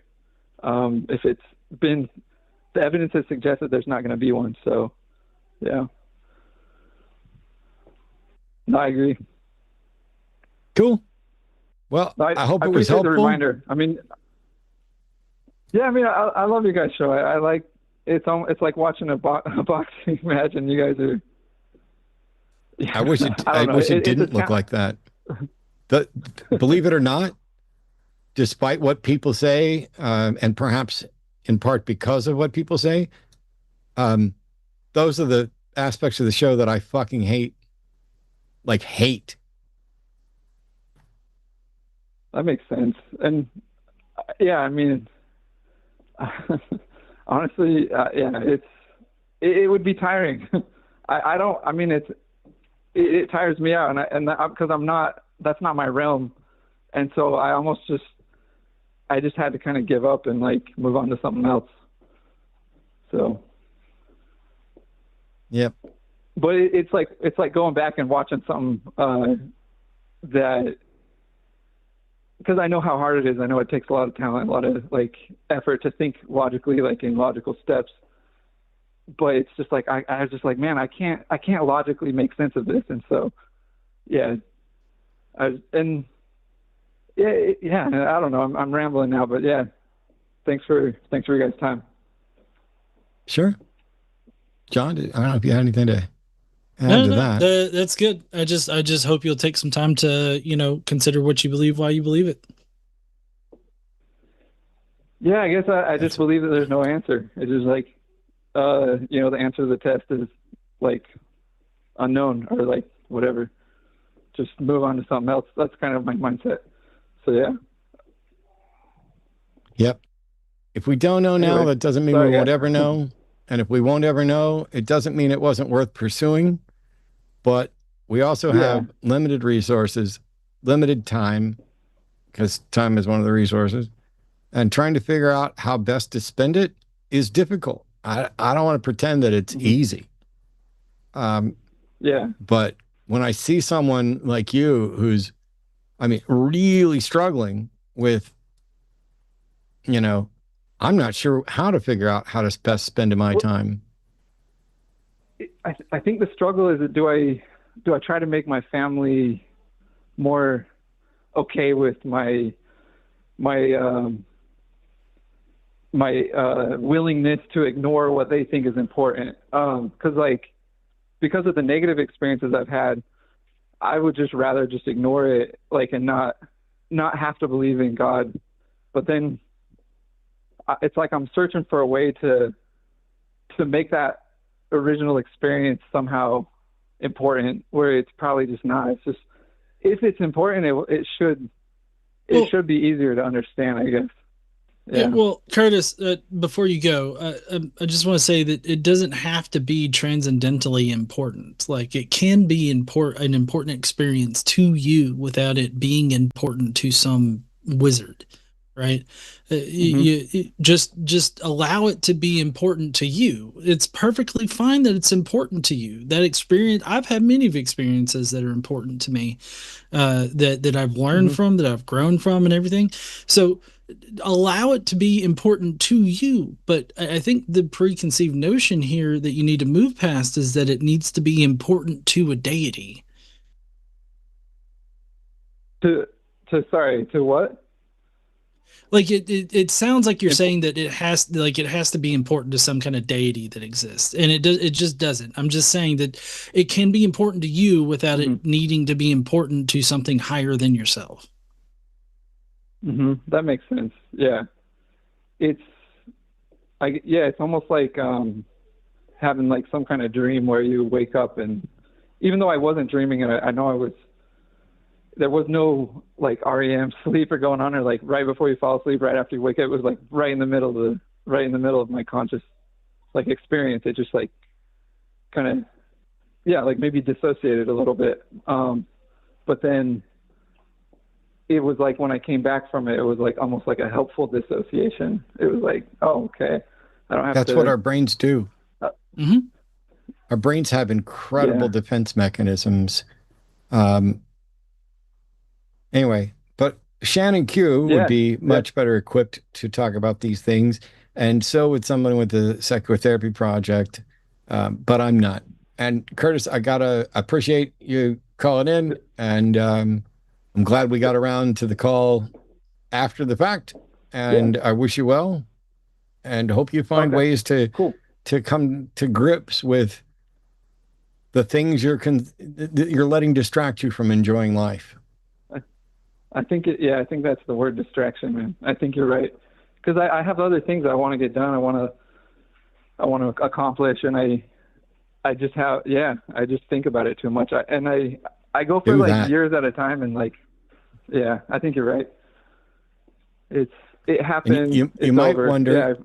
You might wonder if you're now. Granted, this is dangerous of me. Please do not take this as psychoanalysis of you. But as somebody who did this, you might want to take a look and see if you're letting yourself, or even actively sabotaging yourself, getting hung up on these things because you're afraid to try to do the things you want to do. Yeah, definitely. It's like almost like a comfort of going back to trying to almost like solve my family's religious problems, I guess, where I think it feels like a comfort zone maybe of trying to figure the problem out. Whereas if I just had more focus on like my career or something, and just, I mean, there's so many other things to do. I mean, there's so many, and I think it's just, but I guess every time you see something bad happen in the world, or every time you see something, it just kind of reminds you of like, hey, where's God? Like, why isn't that coming back? Like where did that go?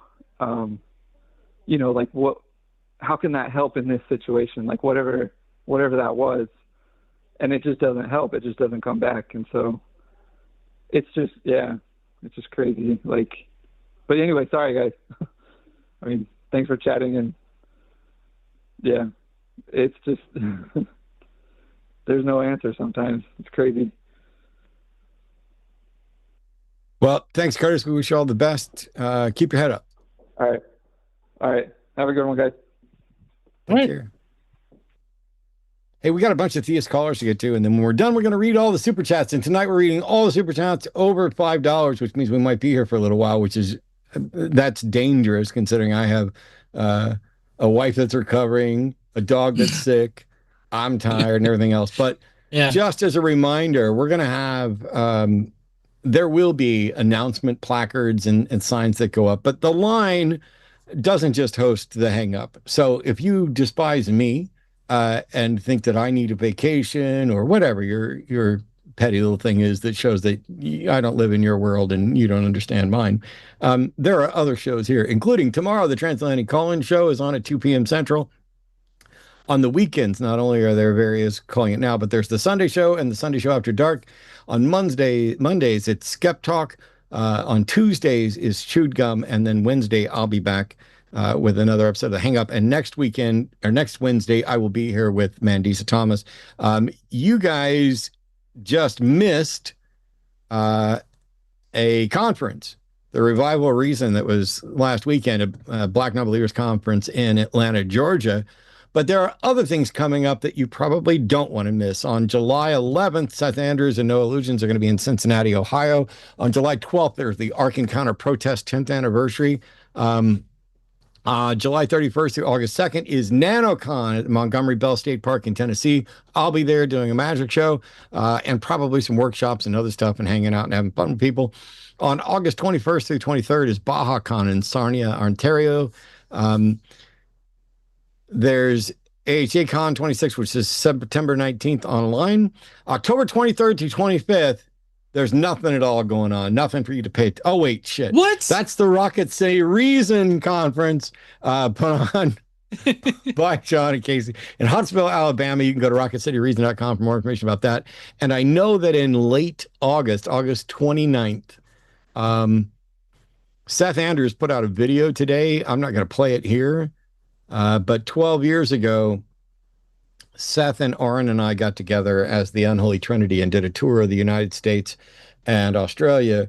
On August 29th, we're getting the band back together to do a reunion, the second reunion that we've actually done. And all three of us will be there. It's in Fort Worth, Texas. I think you can go to, I think it's unholytrinity.com. I think it's .net. Maybe it's .net. Okay. Anyway, John's one of the sponsors of that, so you should know. Yeah. And I was so excited when Seth asked us about sponsoring him. We were like, yeah, let's do it. And so that's pretty much how it happened. Also, November 28th through December 6th is BNCCon, which is the Black Non-Believers Cruise event. You can go to bnseacon.com for more information about that. I should give out the addresses for all of these. Seth and Noah, you can go to sethandrews.com/Cincinnati. The Ark Encounter protest is arkresistance.com. NanoCon is at nanocon.rocks, ROCKS. BajaCon is at bajacon.com. I don't have the address for HACon. And rocketcityreason.com is the one for Rocket City Reason. There we go. All right. Let's get back to some calls. Oh, man. Okay.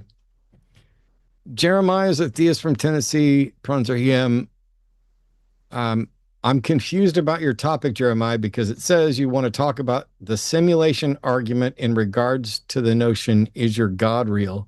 But I don't have a God, and I don't care about simulation arguments, but go for it. What's up? The basic question is, do you think it's possible at all for consciousness to exist in a non-biological substrate? I have no idea. So you think it's possible that our consciousness is some magical thing that we don't understand based on the way the mind operates? That's not what I said either. Well, yeah, I mean, but the inclination would be, yeah, sure, it seems, we don't understand consciousness. I don't see any reason why it wouldn't be feasible. Well, Jeremiah, I'm a little confused by what you stated there, because you said some magical process that's controlled by the mind, like how the mind operates. I feel like you're mixing up magical explanations with natural explanations with that. Can you maybe clarify into something coherent? Yeah, I was asking why he didn't think it was possible for consciousness to because I have not, Jeremiah, I don't think it's possible because I have not been convinced it's possible.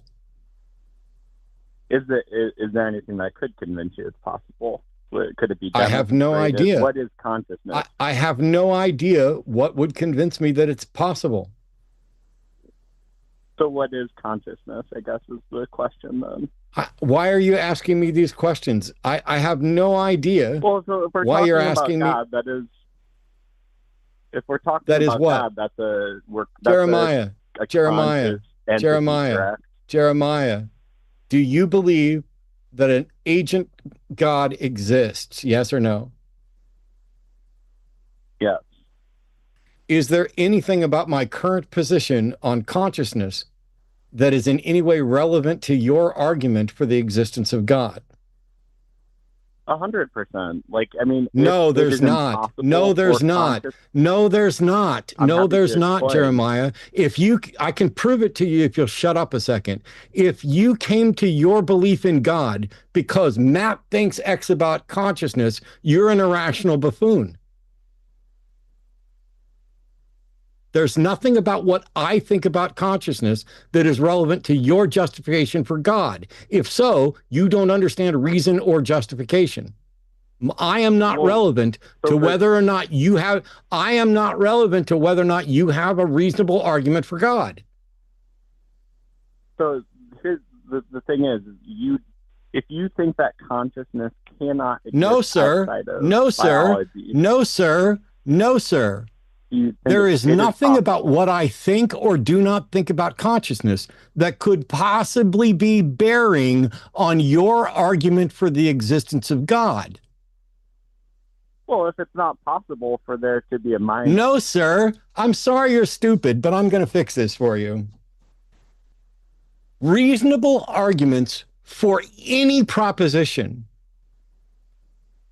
exist and are reasonable independent of what any individual in the world thinks of them. What I think about consciousness, what I think it is, whether I think it's possible outside of a brain or not, is completely irrelevant to whether or not you have a reasonable, rational, evidence-based argument for the existence of God. This is rudimentary. This is the very foundation of how to make a logical argument. And the fact that you don't understand this and agree to it, even after I pointed out multiple times, disqualifies you from conversation on this subject. Shall we try again? Let me unmute you. Jeremiah, do you have a reasonable argument? I'm sorry, Jeremiah, do you have a reasonable argument for the existence of God? Well, yeah, the first premise is that. Is it in any way, is it in any way, is it in any way, is it in any way, is it in any way tied to what I think about consciousness? No, it's tied to whether it is possible. No, look, Jeremiah, I guess I'm going to have to fucking mute you again because you don't know how to do this. Because you've now been an asshole and now you're forcing me to do the same. Okay? I answered your questions. I played your little game. I exposed your problem in your thinking. And now you're willing to admit that you have a reasonable argument for the existence of God that is not in any way conditioned on what I think about consciousness. And so I'm going to ask you one question, and how you answer this is going to determine whether this conversation continues. Buckle up. Don't say anything. I'm going to unmute you right now. You'll hear a beep, but that's it. The question is this. Why did you ask me and insist that my position on consciousness was relevant to your argument, only to then say it wasn't? I'm only trying to figure out whether it is unscientific to believe that a mind can exist outside of biology. So, Jeremiah, I'm welcome to mute again. That is not an answer to my question. And I'm not here to tell you whether it's scientific for this to happen. I'm not here to answer any of your fucking questions. By the way, Jeremiah has called, 9 times? And has been problematic repeatedly. So for those of you who think I'm jumping the gun on Jeremiah, no, he's a piece of shit. Can't argue his way out of a wet paper bag. And now is stuck in a wet sock, which is an absolutely terrible place to be. You're going to get trench foot, and I'm going to school you like the little girl you are. Oh, sorry, that's sexist. Little bitch you are. Oh, well, that might be awful too. Here, let me just school you. Do-do-do-do-do. Okay. Jeremiah, this is not the program in which you call in to find out, is X scientific? Neither John nor myself are the arbiters of what is, in fact, scientific. However, there are places where you can go to find out what scientific consensus is and to be educated on what science actually is and what is or isn't consistent with science. But if you called in to my show to ask whether or not X was scientific, there's no reason for you to do that, because my opinion on what is scientific is irrelevant to whether or not you've got a reasonable argument for the existence of God, just like my view on consciousness is irrelevant to whether or not you've got a reasonable argument for the existence of God. Whether or not X is scientific, by the way, is also irrelevant to whether or not you have a reasonable argument for the existence of God. You are a douchebag Philbro who sits around looking for new ways to have boring conversations and make yourself feel like you're smart or know or understand something when in fact you are horribly confused on the basics of what arguments are, how they should go, what is sound epistemology, and whether or not something is reasonable. You are either a troll or a God believer desperate for credibility while demonstrating at every turn that you do not know or want or have any interest in earning any credibility. Whether or not a God exists is true, independent of whether anybody believes it. Whether or not there's a reasonable, evidence-based argument for a God existing is true, independent of what anybody thinks about it, what is or isn't scientific. If in fact you believe in a God that isn't scientific, you may still be reasonably justified, but you would need to make that case. If you think you have a God that is justified by science, then you fundamentally don't understand something about either science or God, because the God that most people are talking about is supernatural. And science, as I've said, I don't know, 3 or 4 times this episode and 5 million times over the course of the years, science is methodological naturalism in action. It cannot tell you whether anything is or isn't supernatural. It can't confirm the existence of or the interaction of supernatural things. I see no reason to think that consciousness can exist outside of some sort of mind, some sort of physical structure. When we die, everything that we seem to know and understand as our spirit or soul is a part of the consciousness that seems to vanish and is malleable as a physical part of our brain. We can alter your memories, your likes, your preferences, your attitude, your mood, everything.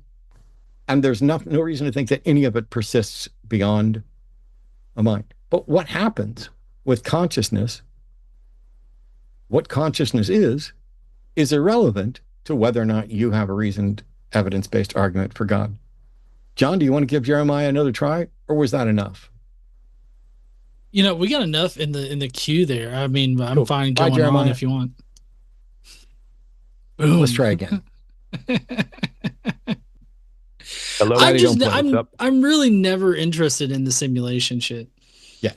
Hey, David's calling Hello. from Delaware. David's a theist, pronouns are he, him, wants to argue for the morality of God. Hey, David, welcome to the show. You're on with John and Matt. What's up? I'm just coming here to see your perspective, and I'd just like to start off with a good question, and if, you wouldn't mind, whether if you're supposed to ask me the question is depending. Should you ask me something first, or should I ask you something? Well, normally this show is a place for people to come and argue on behalf of what they believe and why we should also believe it. Okay. So if that's the case, I'd like to ask you a question. By what standard are you judging God's actions as immoral? Like, what's your moral grounding? Well, I'm not judging God's standards because I'm not aware that there's a God at all. I'm judging the claims of characters attributed or asserted to be God. My standard for morality in the objective sense begins with the recognition that at a minimum, for anyone to have a moral view, there objectively must be the freedom to hold that view and the well-being to act on behalf of that. From there, you can derive what positions are more conducive towards that goal of the freedom and wellness to enact a moral view, and which ones aren't. Okay, so following like just anything that's like epistle, can something be objectively wrong in a universe with no moral lawgiver in that case? What do you mean by moral lawgiver? Because if you're talking about divine command, law has to come from hang on. No. Because if you're talking about divine command, that's not objective, that's subjective. Okay, but God's morality would include that there is that's objective. He instills these, and if they're commands, you follow them. Correct? I mean, that's the Christian view. No, I'm sorry if you think it's a Christian view, but that's not objective. Yeah, but how could that not be objective? Can you explain a rebuttal? Is God a mind? Well, the idea. Well, actually, Is no. God a Continue on with mind? that. Actually, I'd like to Is hear your God a mind? explanation for why Is God a would be mind? Is God a mind? Well, that's severely. Is God a mind? That's a misnomer. Is Continue God to a expand mind? on that. Is God a mind? That's a misnomer. I would like to ask you to Is expand God on a that more mind? deeply. It's literally a fucking yes or no question. Is God a mind? You're looking for a yes and no Is answer. yes, and I'm literally yes. I'm sorry. Here, let me mute you, David. You annoying little shit. Yes, I've asked you the same yes or no question more than half a dozen times because, in fact, I'm looking for a yes or no question because either God is a mind or God is not a mind. That's what the laws of identity, non-contradiction, and excluded middle tell us, that everything is either mind or not mind. That's a direct logical negation. So either God is mind or God is not mind. If God is mind, and that mind is for the source from which you are deriving some moral standard. There's no demonstration that that is the moral standard, but that makes it by definition subjective. I think you're aware of this, which is why instead of answering the very simple question that would expose the absurdity in your position, you danced around like a dancy-wancy thing. Instead, the other option is to say that God isn't mind, in which case God is just a de facto moral point.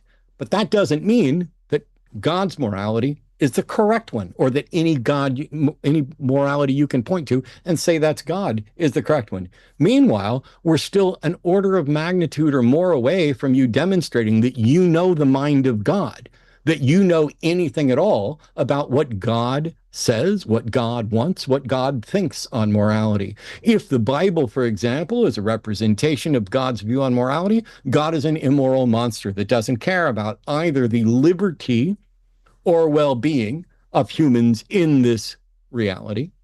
If God is the part of some other religion, then we can evaluate the moral systems there. But I gave you the objective foundation at the basis of what I view as morality.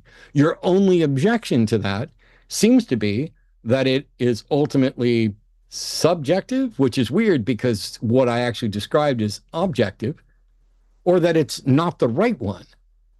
And we could have had a discussion about whether or not it's the right one, or how do you tell which one is the right one? At a minimum, that objective foundation would be required as the objective foundation for any moral system, because you can't have a moral system if you do not have, at minimum, the freedom to hold a moral view and the well-being and empowerment to act upon that moral view. Everything else is just sophistry. And so you, having been, I don't know, trained like so many other Philbro apologists who don't understand what they're actually talking about, recognize that you'd better not answer the question about whether or not God's a mind, because you don't have an argument for your morality. You just have objections to any morality other than yours. Let's imagine for a moment that there is no objective moral foundation, that I didn't present an objective moral foundation, and that I'm aware of no objective moral foundation. The answer to your question is still the same. I'm judging the actions of the Bible character by my standard of morality, because I am morally superior to the rape-inducing, rape-encouraging, slavery-encouraging, sexist, misogynist, genocidal, infanticidal, patricidal prick in the Old Testament, and the one in the New Testament that extends punishment for finite crimes to infinite. I'm morally superior and I'm intellectually superior to the God of the Bible, that character entirely. If that's not the God you're talking about, cool, but I'll bet money that's the God you're talking about. Here we go. And oh, I'm sorry. I no. got to mute you so John can talk too. Yeah, sorry. I was just gonna say that I feel like that along with the whole stance dependent thing that you've got going for you there, David. I would say that there are obviously immoral things that both Matt and I could definitely get you to say is actually a good and moral thing to do, which makes you pretty disgusting.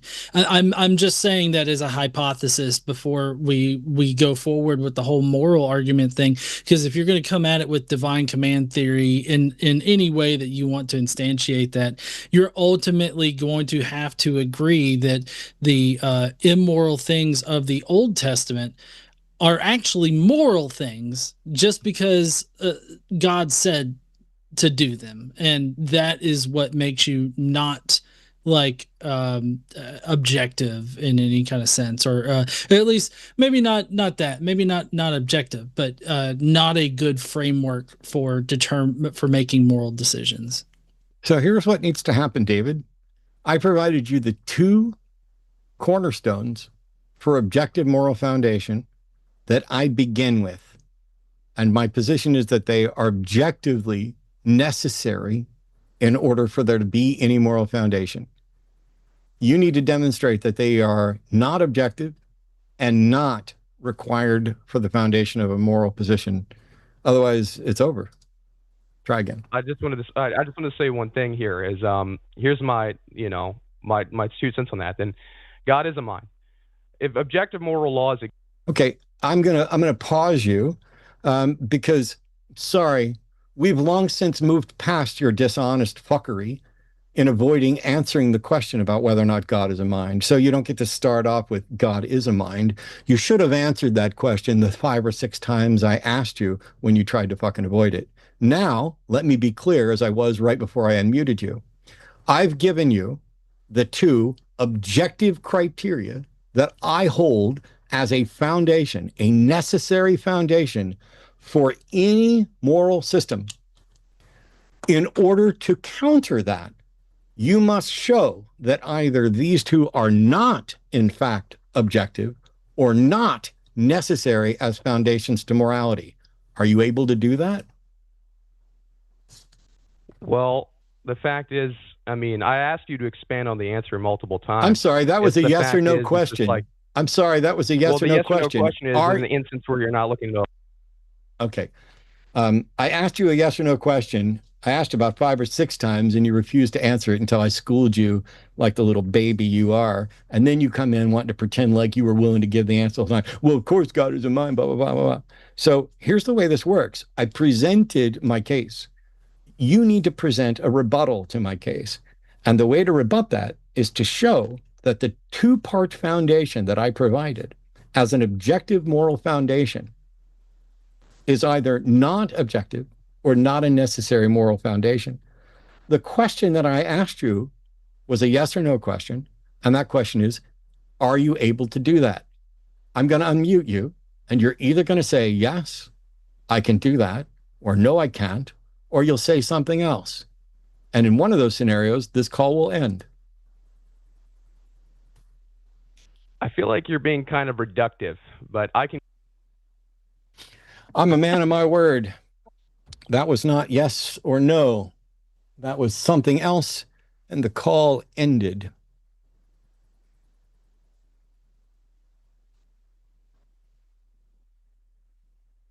Hey, John. Hey. How's it going? What's up with Phil Bros thinking they've got some fucking... Oh, if I just don't answer the question and dance around and say, I feel like you're being kind of reductive. I feel like you're kind of being kind of avoidy. I feel like you made me ask the same question a half a dozen times and pretended like there was something wrong with the question, only to answer it after you got schooled because I know this shit better than you do. Mm-hmm. God damn. And you know, I feel like they shouldn't play this game this late into the show because we're more. I feel like we're probably got our fingers on the drop button like faster than normal. All I want, all I would like is an honest fucking theist. It's really easy. You ask. By the way, I'd like people to take notes. How when we're asked a question, how I strive to make sure we answered it. Like even earlier, even when John and I weren't on the same page, we had a completely different line of attack, both of which were absolutely fine. This is not a dig at John.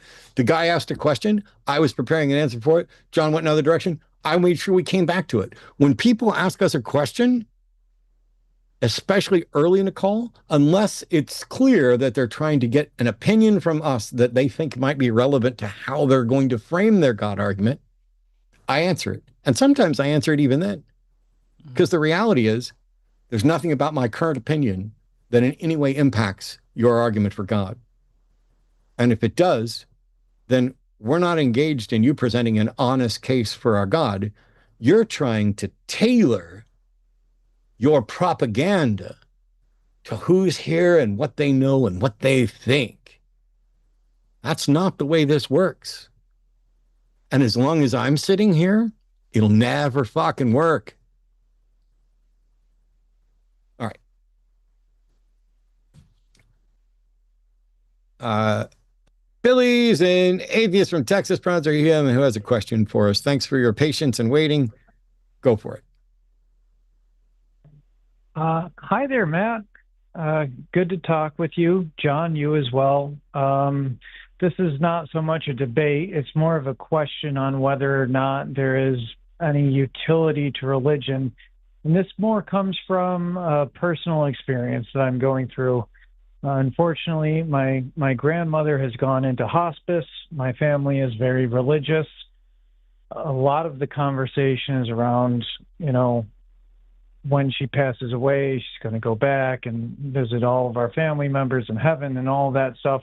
And I'm trying to figure out a way to navigate being honest to what my beliefs are, because I am atheist, versus what is reasonable and not trying to hurt my fellow family members who still believe in religion.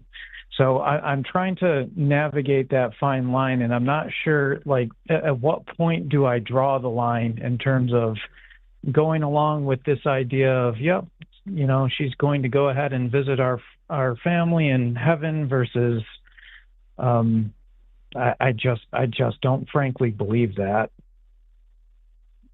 Well, I mean, how I in particular would handle that is to not necessarily say that. Like, don't sit there. In my opinion, I wouldn't be like, nah, there's no heaven or anything. Like, I wouldn't be that blunt about it.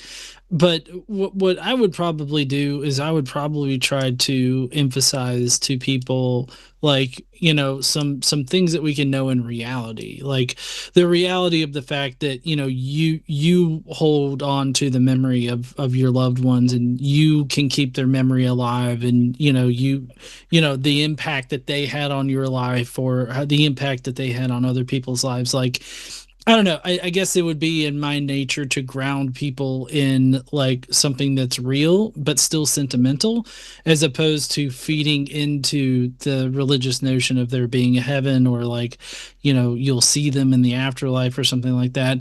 I would try to ground them in the real sentimental value of what that person meant to them, as well as how they can best incorporate that person's memory into their life going forward. Think positive things of that nature. So I think that there's definitely ways that you can navigate not feeding into the magical thought process while still remaining emotionally connected and thoughtful to the grieving process. Also, I'm so sorry to hear about that situation for you.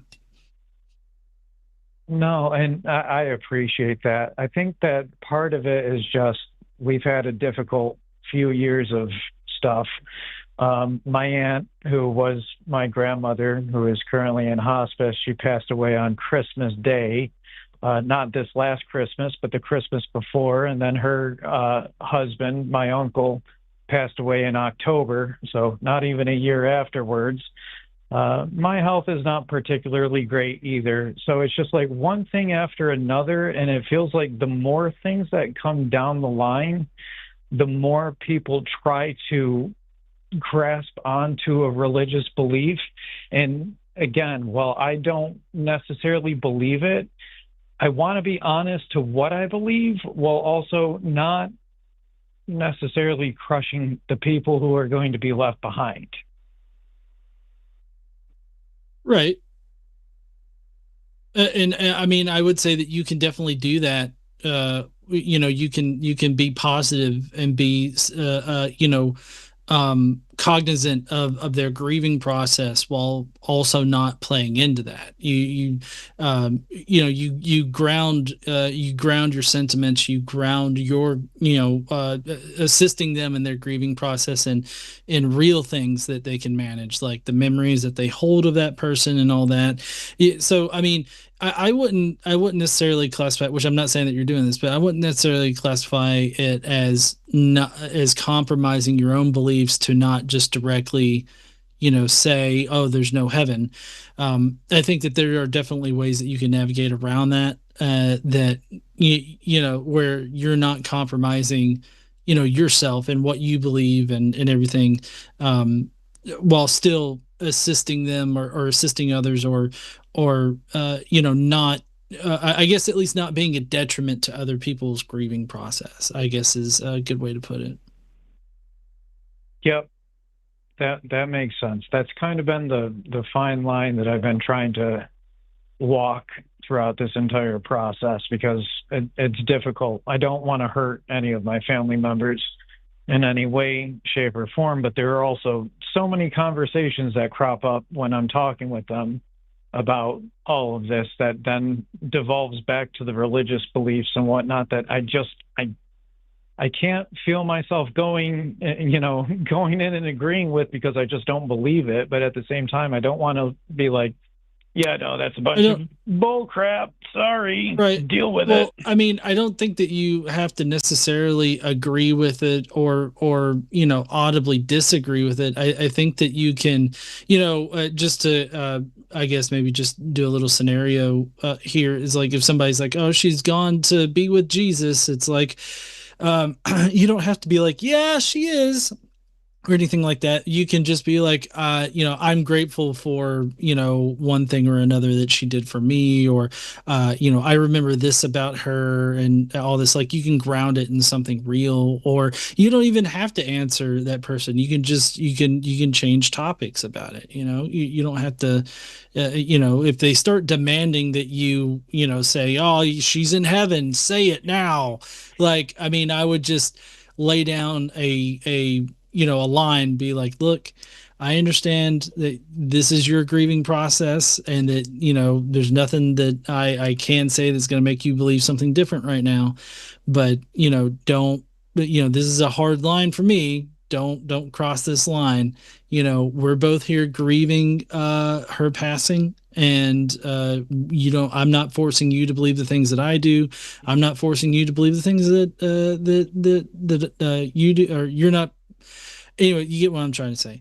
I think that you can lay down, just to find, a line right there, draw a line in the sand for what's acceptable. And if they can't learn to respect that while you're respecting respecting them, then, you can always just remove yourself from that situation. I know that might not be ideal for any one point in time, but I do feel like you've got to draw that line, of what's acceptable. And if they can't respect that, then that says more about them.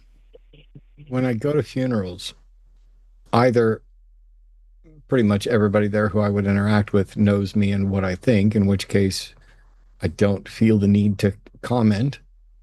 And they already know I don't support or I don't agree with them. And if I'm at a funeral where I don't know the people there, I'd keep my mouth shut, because the funerals are for the people who stay behind and are grieving. And yeah, I could get up at funerals and talk about how I think it's bullshit and I think religions have poisoned all of our conversations about death and dying and have set up false expectations, but doesn't really do anybody, including me, any good. It's not a point in time where anybody's, amenable to reason. And let's have an argument and discussion about whether or not grandma's playing a harp with the angels or not. And so you don't have to say a thing. Yeah, I chuckled a little when John was like, if they're saying you need to say it now, yeah, okay. And people know better than to try that around me. But yeah, there's utility in religious belief, and there's utility in recognizing that for people who believe it, there's extra utility and benefit to them, and that even if you don't share their belief, there's a time and a place to make that clear. And a funeral is the only time I would speak up at a funeral is if I saw a minister, not a family member, a minister using the death of someone who I knew was opposed to religious claims as an opportunity to proselytize. I feel like I would have an obligation to stand up for their beliefs and say, you're free to do that at church, pastor, but they did not share your beliefs. This is not your pulpit. This is for the family members who are to share their thoughts and reflections of this person, and every word coming out of your mouth is an abomination to what this person stood for, and I'll kindly ask you to shut the fuck up and sit down.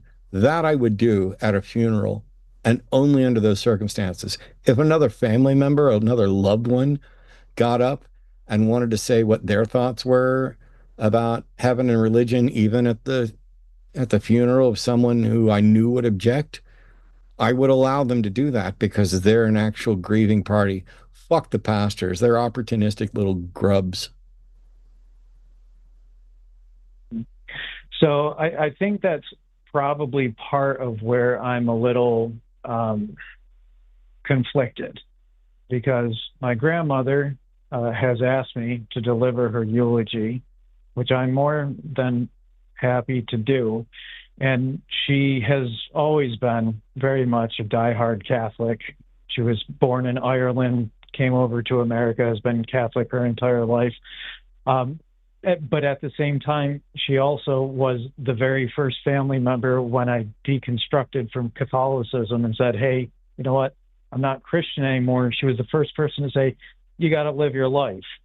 And so I'm like so much in a difficult mindset to figure out how to deliver something like that and be mindful of the family members that are around, be mindful of what her beliefs were, and also at the same time honor what a strong person she was to be able to say, look, you might not believe what I believe, but I still support you. I know what I would say, and you are free to ignore this or use it however you like. I'm assuming your other family members, at least some of them, are clear that you're an atheist. Yes, all of them are. Yeah. They're all aware okay. of it. I would say, Grandma asked me to deliver the eulogy. I loved her dearly. She was a devout Catholic, and there are people who might be going, why?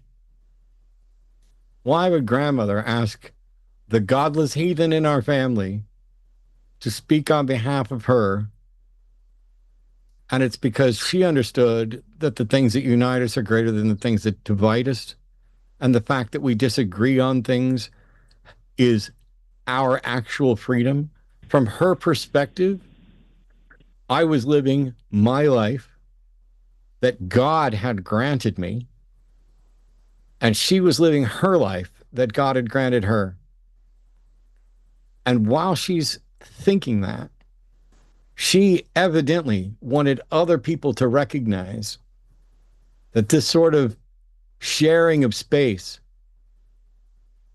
is valuable, was valuable to her, and that rather sitting around talking about who believes what and who doesn't believe what with regard to the supernatural, we should spend our time talking about how we treat each other, how we value the people in this life, how we're going to be remembered, how we love each other and care for each other while we're here. That's part of the reason why I love her. I will miss her, and I'm happy that she asked me to do this. And I know that she would want us all to, you know, I put a lot of my thoughts about my grandmother in there, but that's how I would address it. Thank you. I really appreciate that. I'm not going to take up any more of your time. I know you probably got other calls to go to, but that actually really helped. So I appreciate it so much. Well, thank you. I'm very glad it helped. I wish you the best. My arm is bleeding. I just scraped it. So I'm going to let Billy go. We're going to move on to another call. But call back and let me know how it goes, because I find it very difficult for people to object to that, because you didn't make it about you. You made it about her. And this is what she wanted. Yeah, thanks, definitely. Billy. Thanks, Billy. I need to go before I cry. I'm gonna go wash the blood off my arm that I just scraped. Michael's a theist calling from Florida. John, I'm assuming you're in Collins studio. Yeah. Cool. I'm gonna step away for a minute. All you. Okay. All right, Michael, how you doing? Yep. So what you want to talk about there, buddy? Look, before we get started, I do have something I'd like to say. And this covers both theology and other issues we've been facing as a people. Well, look, the existence of...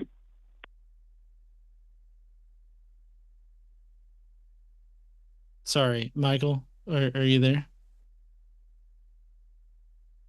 Were you playing a recording back? What's going on? Oh, you dropped. Ooh, what happened? I don't know. He just dropped. So it makes it easy. Michael, his thing said how Christianity and American politics have become entangled. Anyways, yeah, I don't know. I don't know what he wanted. He said the topic I'd like to focus on is how Christianity and American politics have become completely entangled, and how that's damaged both the church and your understanding of people's actual faith. So I was waiting on this call. I'm kind of sorry Michael dropped, but Michael, if you think my understanding of people's faith has been impacted negatively by what's currently going on in the United States, you're right. But I also walked down the aisle at the age of 5 and accepted Jesus into my heart and was an active part of the Southern Baptist Church all the way up until I was around 30 or so. And that impacted my thoughts about people and their faith and their beliefs, as have the stated doctrines of those churches and what those church administrations and governing bodies have done, and the criminal acts that they have taken, and the violations of human dignity and decency. Recently, the Southern Baptist Convention has decided to codify something they kind of penciled in a while ago, which is that they're no longer going to count churches with women pastors, because women need to sit down and shut the fuck up, according to the Southern Baptist Church. And you know what? I think they just did women a favor, because that is not a place that is remotely conducive to the well-being of a woman in the world, whether she's a believer in a God or not. And so getting women as far away from the Southern Baptist Church is great. And that's true irrespective of Trump or Hegseth or Keg's Breath or any of the faux Christian dipshits out there that are running Project 2025 and Christian nationalism. I think instead of sitting here wondering what has skewed our perception of people's faith, you should ask yourself, why do people have faith in the first place? Why do they believe something for which they don't have good evidence that is perhaps comforting, but isn't demonstrably true? And why they're advocating for these things in ways that are so easily divisive and so easy for people to misunderstand, and why it's so difficult for us to understand correctly. Why is God not coming in to give us a correct understanding of what he wants and what people should believe? Why do we need you to call in to try to do some rehabilitative PR for the religion that you think is the right one? I only care about whether or not it's true. Well, I guess I care whether or not it's true and whether or not it's good, because if it's true and awful, I still wouldn't want anything to do with it. All right. Here's somebody who's been on hold for 2 hours, a deist. My Santiago, thank you so much for waiting. The floor is yours. Oh wow, Matt. Hey, thank you for picking up my call. I'm a longtime watcher, and yeah, both you and John, I love you both. And yeah, so I mean, that might change. Well, maybe. No, no. The reason I'm calling is no. I guess I really just have a question. I was a Catholic. I was a pretty devout Catholic, and then I started reading the Bible, and one of the reasons why it led me to deism rather than, I mean, maybe led me away from the Catholic faith was for me it was the problem of Judas, right? And it's odd to me that not a lot of people seem to think that it's a problem, but how do I want to say this?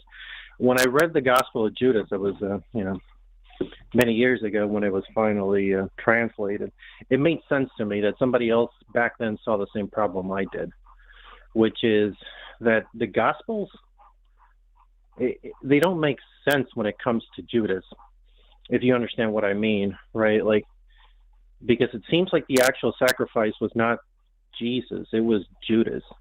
Judas is the one who actually who went to, allegedly went to hell so that Jesus could, rise from the dead, but Jesus is an eternal being, and the only sacrifice that he made was hanging out here for 33 years or whatever. So, well, I don't know.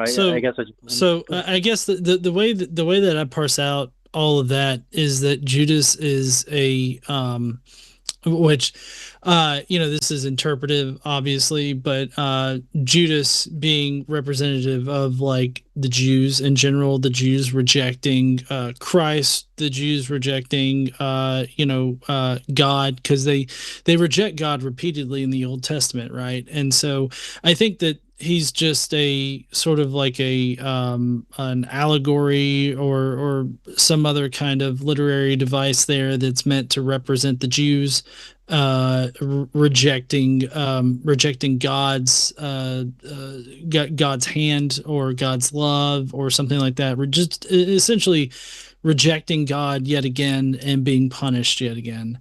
And so I think that Sorry, I'm sorry. Well,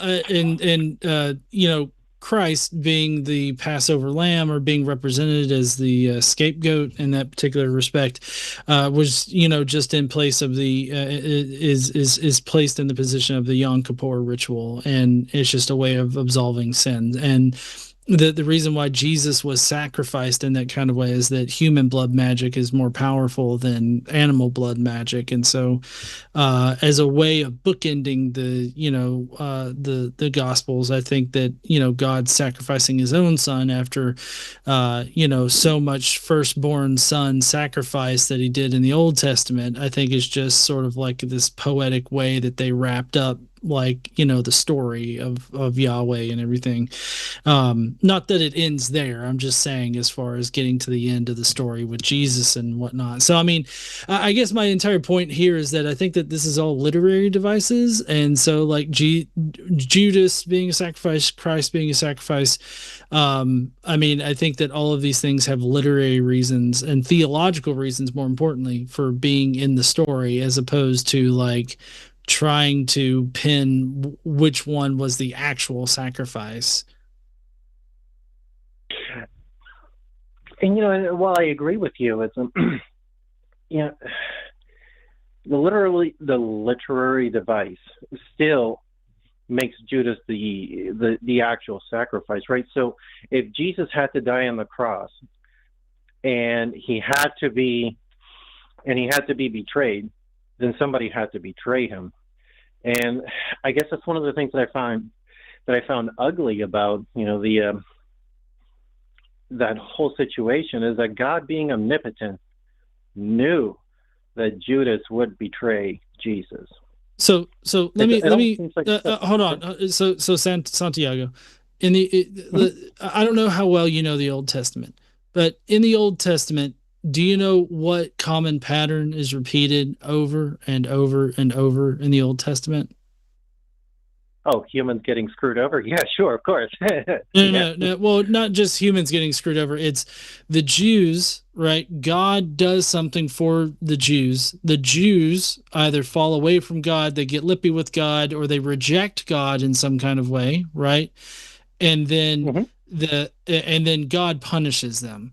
And so, like, what you're seeing there with Judas is more about punishment, like punishing the Jews rather than like any kind of sacrifice. Like he wasn't sacrificed. It works better as a literary device for how God has repeatedly or how the Jews have repeatedly rejected God and how God repeatedly punishes the Jews for it. So like that's what that makes far more sense to me than like saying that Judas was a sacrifice in any kind of way. Well, no, but what I'm saying is, like, if you're taking it literally, and by the way, I am an attorney, but and I'm loving the argument. And no, what I'm saying is, like, if you take the argument literally, right? Somebody had to be sacrificed, and it was Judas. I don't think anybody had to be sacrificed. I mean, if we're taking it literally, well, why does anybody have to be sacrificed? If you're taking the story as true. Right. Well, no, yeah, but if we're taking the story as literally true, then we're talking about a God that literally is omnipotent and can do anything, and so he doesn't have to sacrifice Jesus. No, I completely agree with you. Like that, I mean, that is another problem, isn't it? Right? Like God didn't have to do any of this. Right. Like, I mean, I guess that's my point. I guess my entire point here, to kind of tie it back, is that I feel like it's a pointless effort to try to figure out who was the real sacrifice and everything like that when there's a perfectly fine literary explanation, for this already. But ultimately, I don't see how this is. Like, unless you're proposing this as like some kind of like New Testament journal article where you're trying to insert some kind of novel interpretation of the Gospels or the theological nature of Christianity, I guess I don't see how this can be profitable, because even if you were to do it, like if you were to submit something like that to like a New Testament journal, I don't know what you're accomplishing with it. No, and you're right. No, it's just I don't know, an exercise in thought, I guess you could say. Yeah. Yeah. Well, because am I going to accomplish anything with it? No, absolutely not. I guess your entire idea here isn't exactly unfounded. I mean, you've got like the Gospel of Judas. I believe that basically paints Judas as having to be the one to have to betray Jesus, because somebody has to betray Jesus. But I mean that's a much later extra biblical text that was obviously not included canonically, probably because it paints Judas as a victim, not necessarily as a sacrifice, but as a victim. And so like it's not entirely unfounded like in the historical literature, but at the same time, I guess as far as like the topic of Christianity or the theology of Christianity, I guess I just don't I get the fun like thought process of it and everything, but I don't know, it doesn't really move the needle for me on anything, because I don't think that Judas was a sacrifice at all. No, that's fair enough, and I actually think that the Gospel of Judas paints him as more like an accomplice, if anything. Why should we give a fuck? There we go. Matt straight to the point there. Like there's a lot of problems in the world, and there are countless believers in the actual books that are, canonical. Why the fuck do I care about fan fiction from the 2nd century and what people think about it?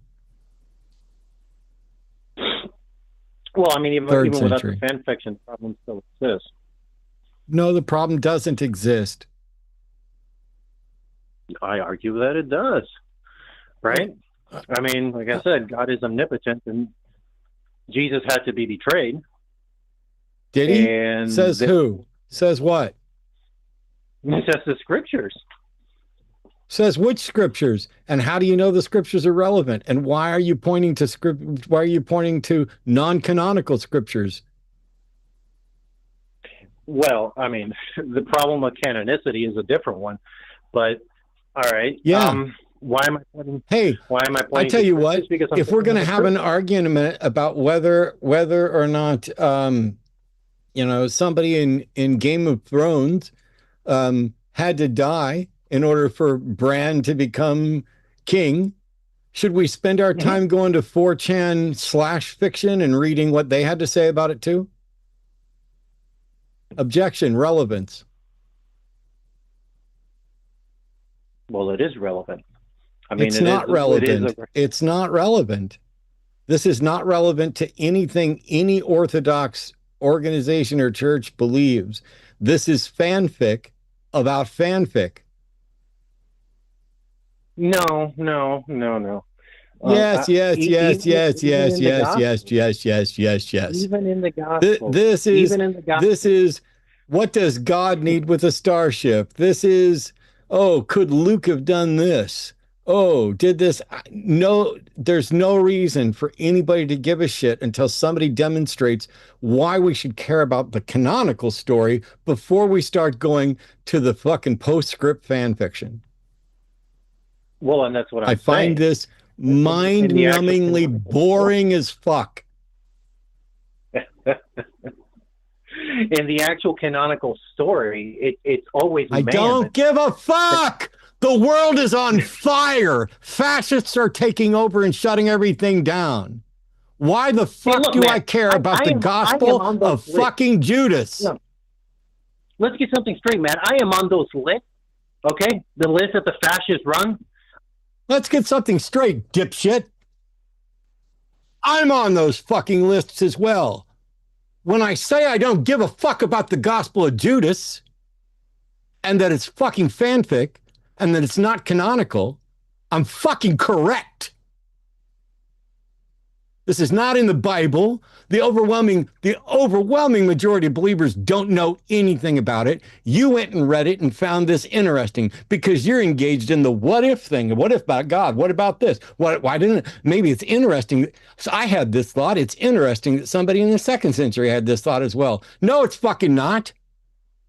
It's not interesting. It's interesting to you. The world is on fucking fire, and I'm fighting fascists and standing up against actual beliefs. Here's your question.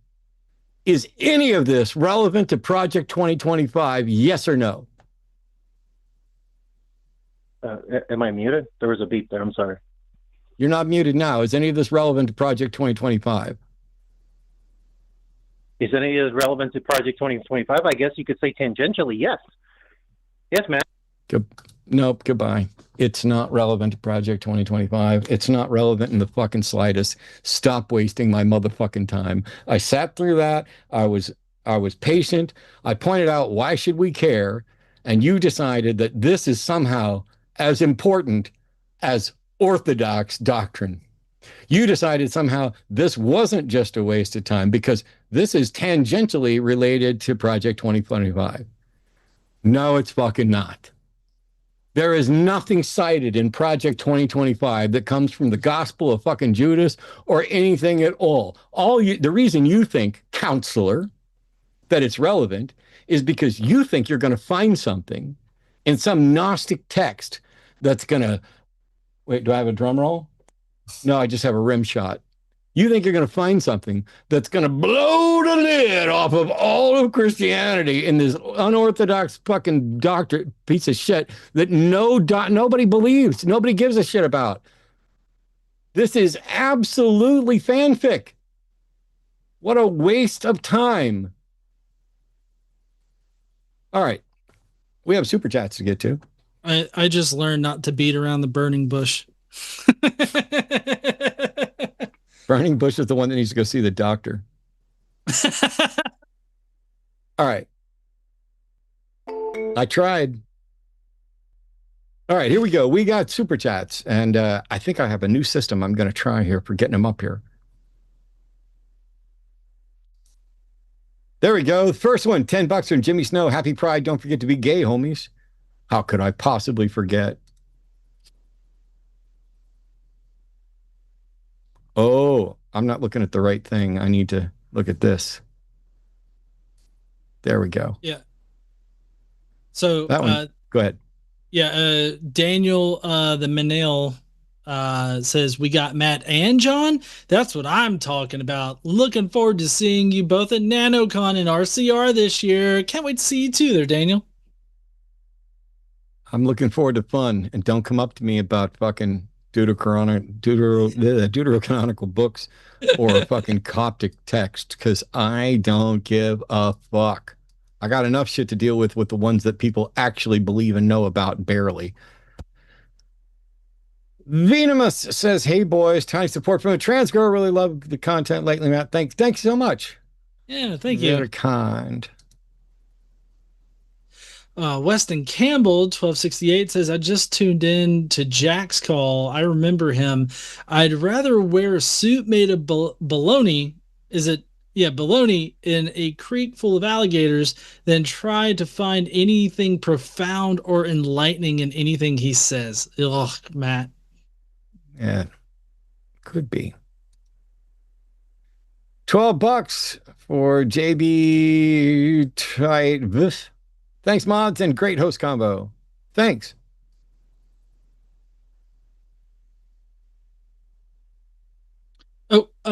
Dante Verona says, can Dorothy really still believe in the wizard after seeing the man behind the curtain? Can she choose to believe that? She cannot. Dorothy became unconvinced. It's not a willful act. She learned too much. I like the psychoanalyzing of fictional characters. Yeah, like Judas. Yeah. $10, the atheist mechanic. Jesus said he is coming for over 2,000 years now. The guy must have the bluest of balls. He's not even breathing heavy. Joshua Everett says, is it National Sending the Line or Silliest Blokes Day in the UK? Apparently. There was quite a bit there.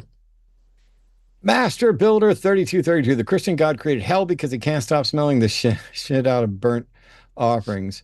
He's a sniffy, nosy monster with a compulsive long nose. It does say that he likes the smell. So, ooh, that smell. Anyways, Master Builder 3232 again says the Christian God left humanity alone for 2,000 years because he has to cleanse his nose boogers from all the flames of hell that went up his nostrils. Okay. $10 from the atheist mechanic. Isn't it kind of funny when theists note what God wants is also something selfish they want? See Kenneth Copeland buying that jet that went all over the internet. By the way, there's also theists or Christians in particular who will happily pick out something that they say God wants, and then like, but that's not what I want. God wants me to do this, but that's against my nature. No, when they say something like that, it is always about something that should be a fundamentally understood, easily graspable act of moral contrition. And then they want to say that their nature is not to do that. God wants me to not kill all of you. That's not what I want. God wants me to do this, but I want something else because that's the reprobate nature that God has given me over to, and I need redemption from it. Yeah, keep your ass in church. The rest of us are fine. Michaela Albertson says Lexapro Girlie's here. Woot. I had a great call on Joe Vaughn's show today with a trans bigot. It was just so much fun. £5 for Mystic Mind Analysis. My message to people like Curtis: something can be important without it being real. I have a plethora of fantasy novels and games that influence me. True. Yeah. There's lots of things that are important to me that aren't real. I mean, stories. Music. Yeah. Alishana Civilbro says, I was raised as an only child. It drove my sister nuts. Oh, that's awesome.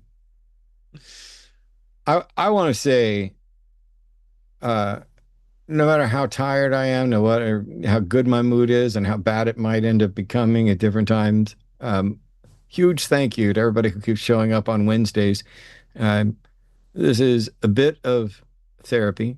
a bit of genuinely joy. And despite what you think you see, this is shockingly calming, and I sleep incredibly well at the end of the night.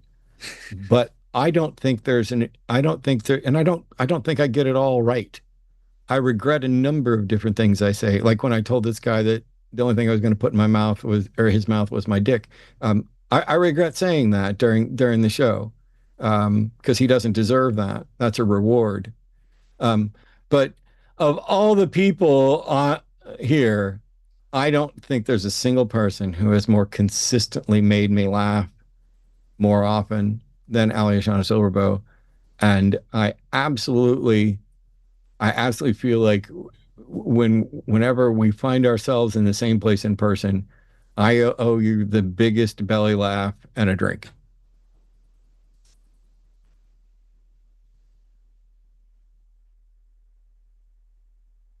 All the best to Arden for a speedy recovery. $20 in real, absolute, wonderful money from the finest people on the planet who we know as Canadians. Godwin7 says, Matt GE, that's all. I just wanted to hear you read my super chat. Say hi and say thank you for what you do. P.S. Go fuck yourself, Jimmy. True facts. Thanks, Godwin. Oh, this one's actually from a friend of mine. Hey, guys, just want to reach out and say thank you so much for all you do. Miss you guys and hope you've been well. Take care and hope to see you when you visit SoCal. Cheers, Michael. Michael O'Brien's a magician and a friend of mine. I might maybe could benefit from some thoughts and advice from you, Michael, as I get, if you're still, you might not still be watching right now, as I get ready to do this show at NanoCon in July. As I pare down, I have way too many things even for a full like 90+ minute show. And there may be some things that I'm doing some stuff I've never done before in the show that have been like lifelong favorites of mine. And I might be a little too close to some of them and wrong about how they're likely to hit, but we'll see. I have lots of work to do before I actually dig in on the rest of that work, but it's great to see you. Thank you so much for your support.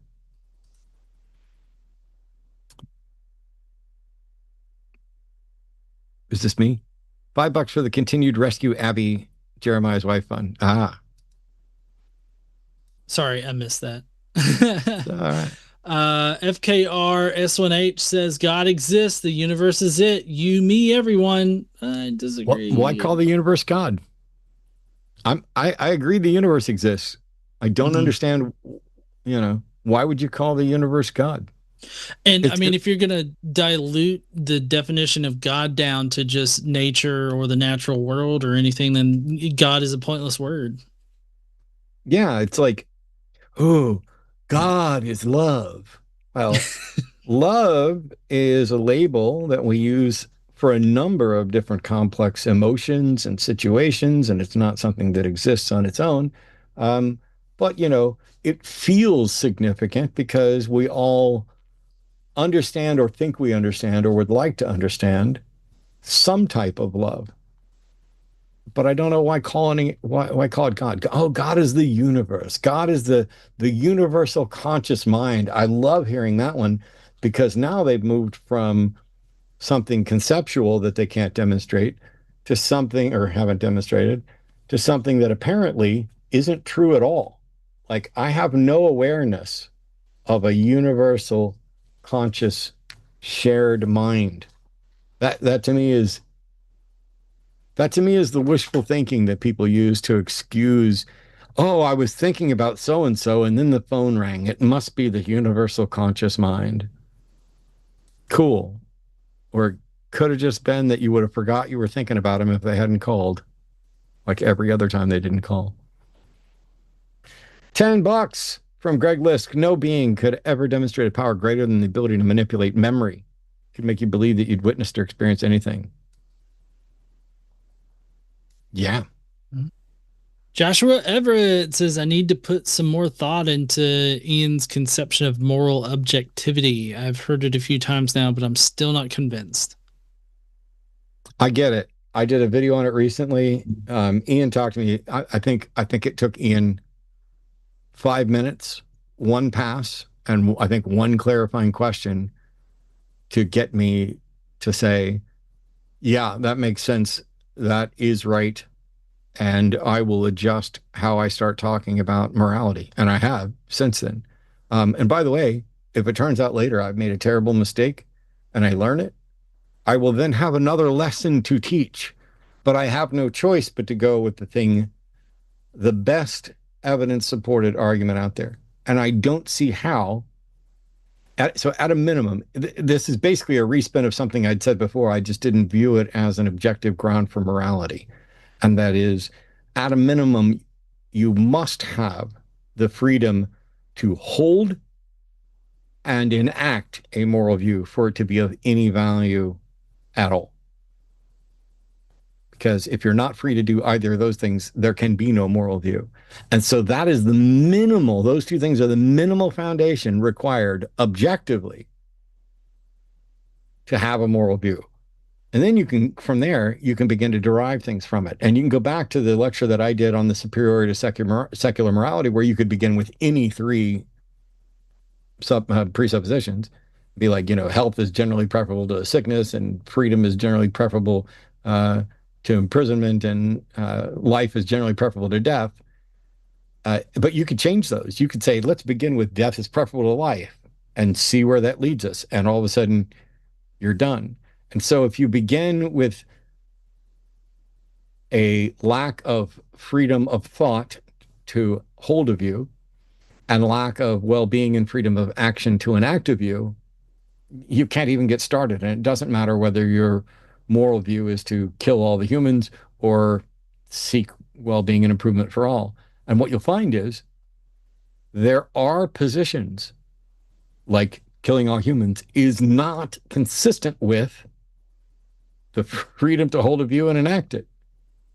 And so the ones that conflict, it's there. We'll talk a lot more about it. There's a lot more coming. But I loved it to have that conversation with Ian. So thanks. $5 from Jay Salon YouTube. I know this isn't the best way to ask, but how is Dave from Dying Out Loud? Hearing his perspective of the story was amazing. Love the show. Hashtag Schneider Melt. I haven't heard from Dave in a while. I know there are people looking to reach out to him. I will not speak on his behalf, but I don't know if John's heard anything that he can share. No, I mean, the last time I saw Dave, it was last year at NanoCon, actually. Yeah. Maybe I will see or hear from Dave at NanoCon. We'll see. C Gray 08 says, love the show. Really great calls. All the best to Billy.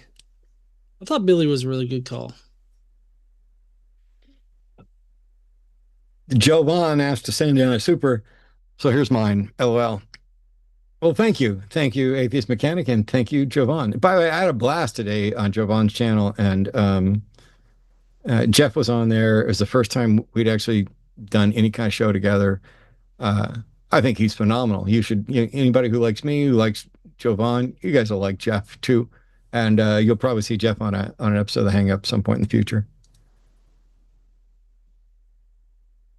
SC for Jovan, we are Jimmy Snow, and what would Moral Marvin do? Oh man, now I'm going to have to learn another meme from our group. $5 from Rex Betancourt.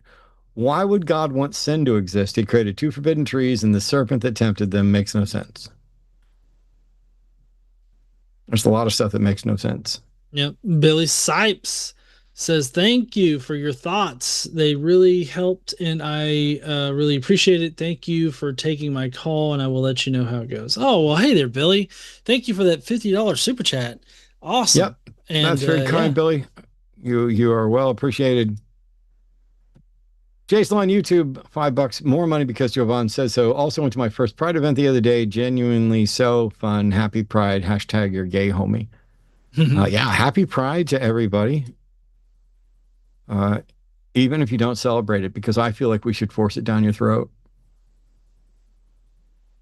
The Atheist Mechanic says, we love you, Matt and John. Can't wait to see y'all at NanoCon and RCR as well. I can't wait to see you there, man. I am not necessarily sure yet. I know I'm doing NanoCon, and I'm also doing an event in Florida for their pride.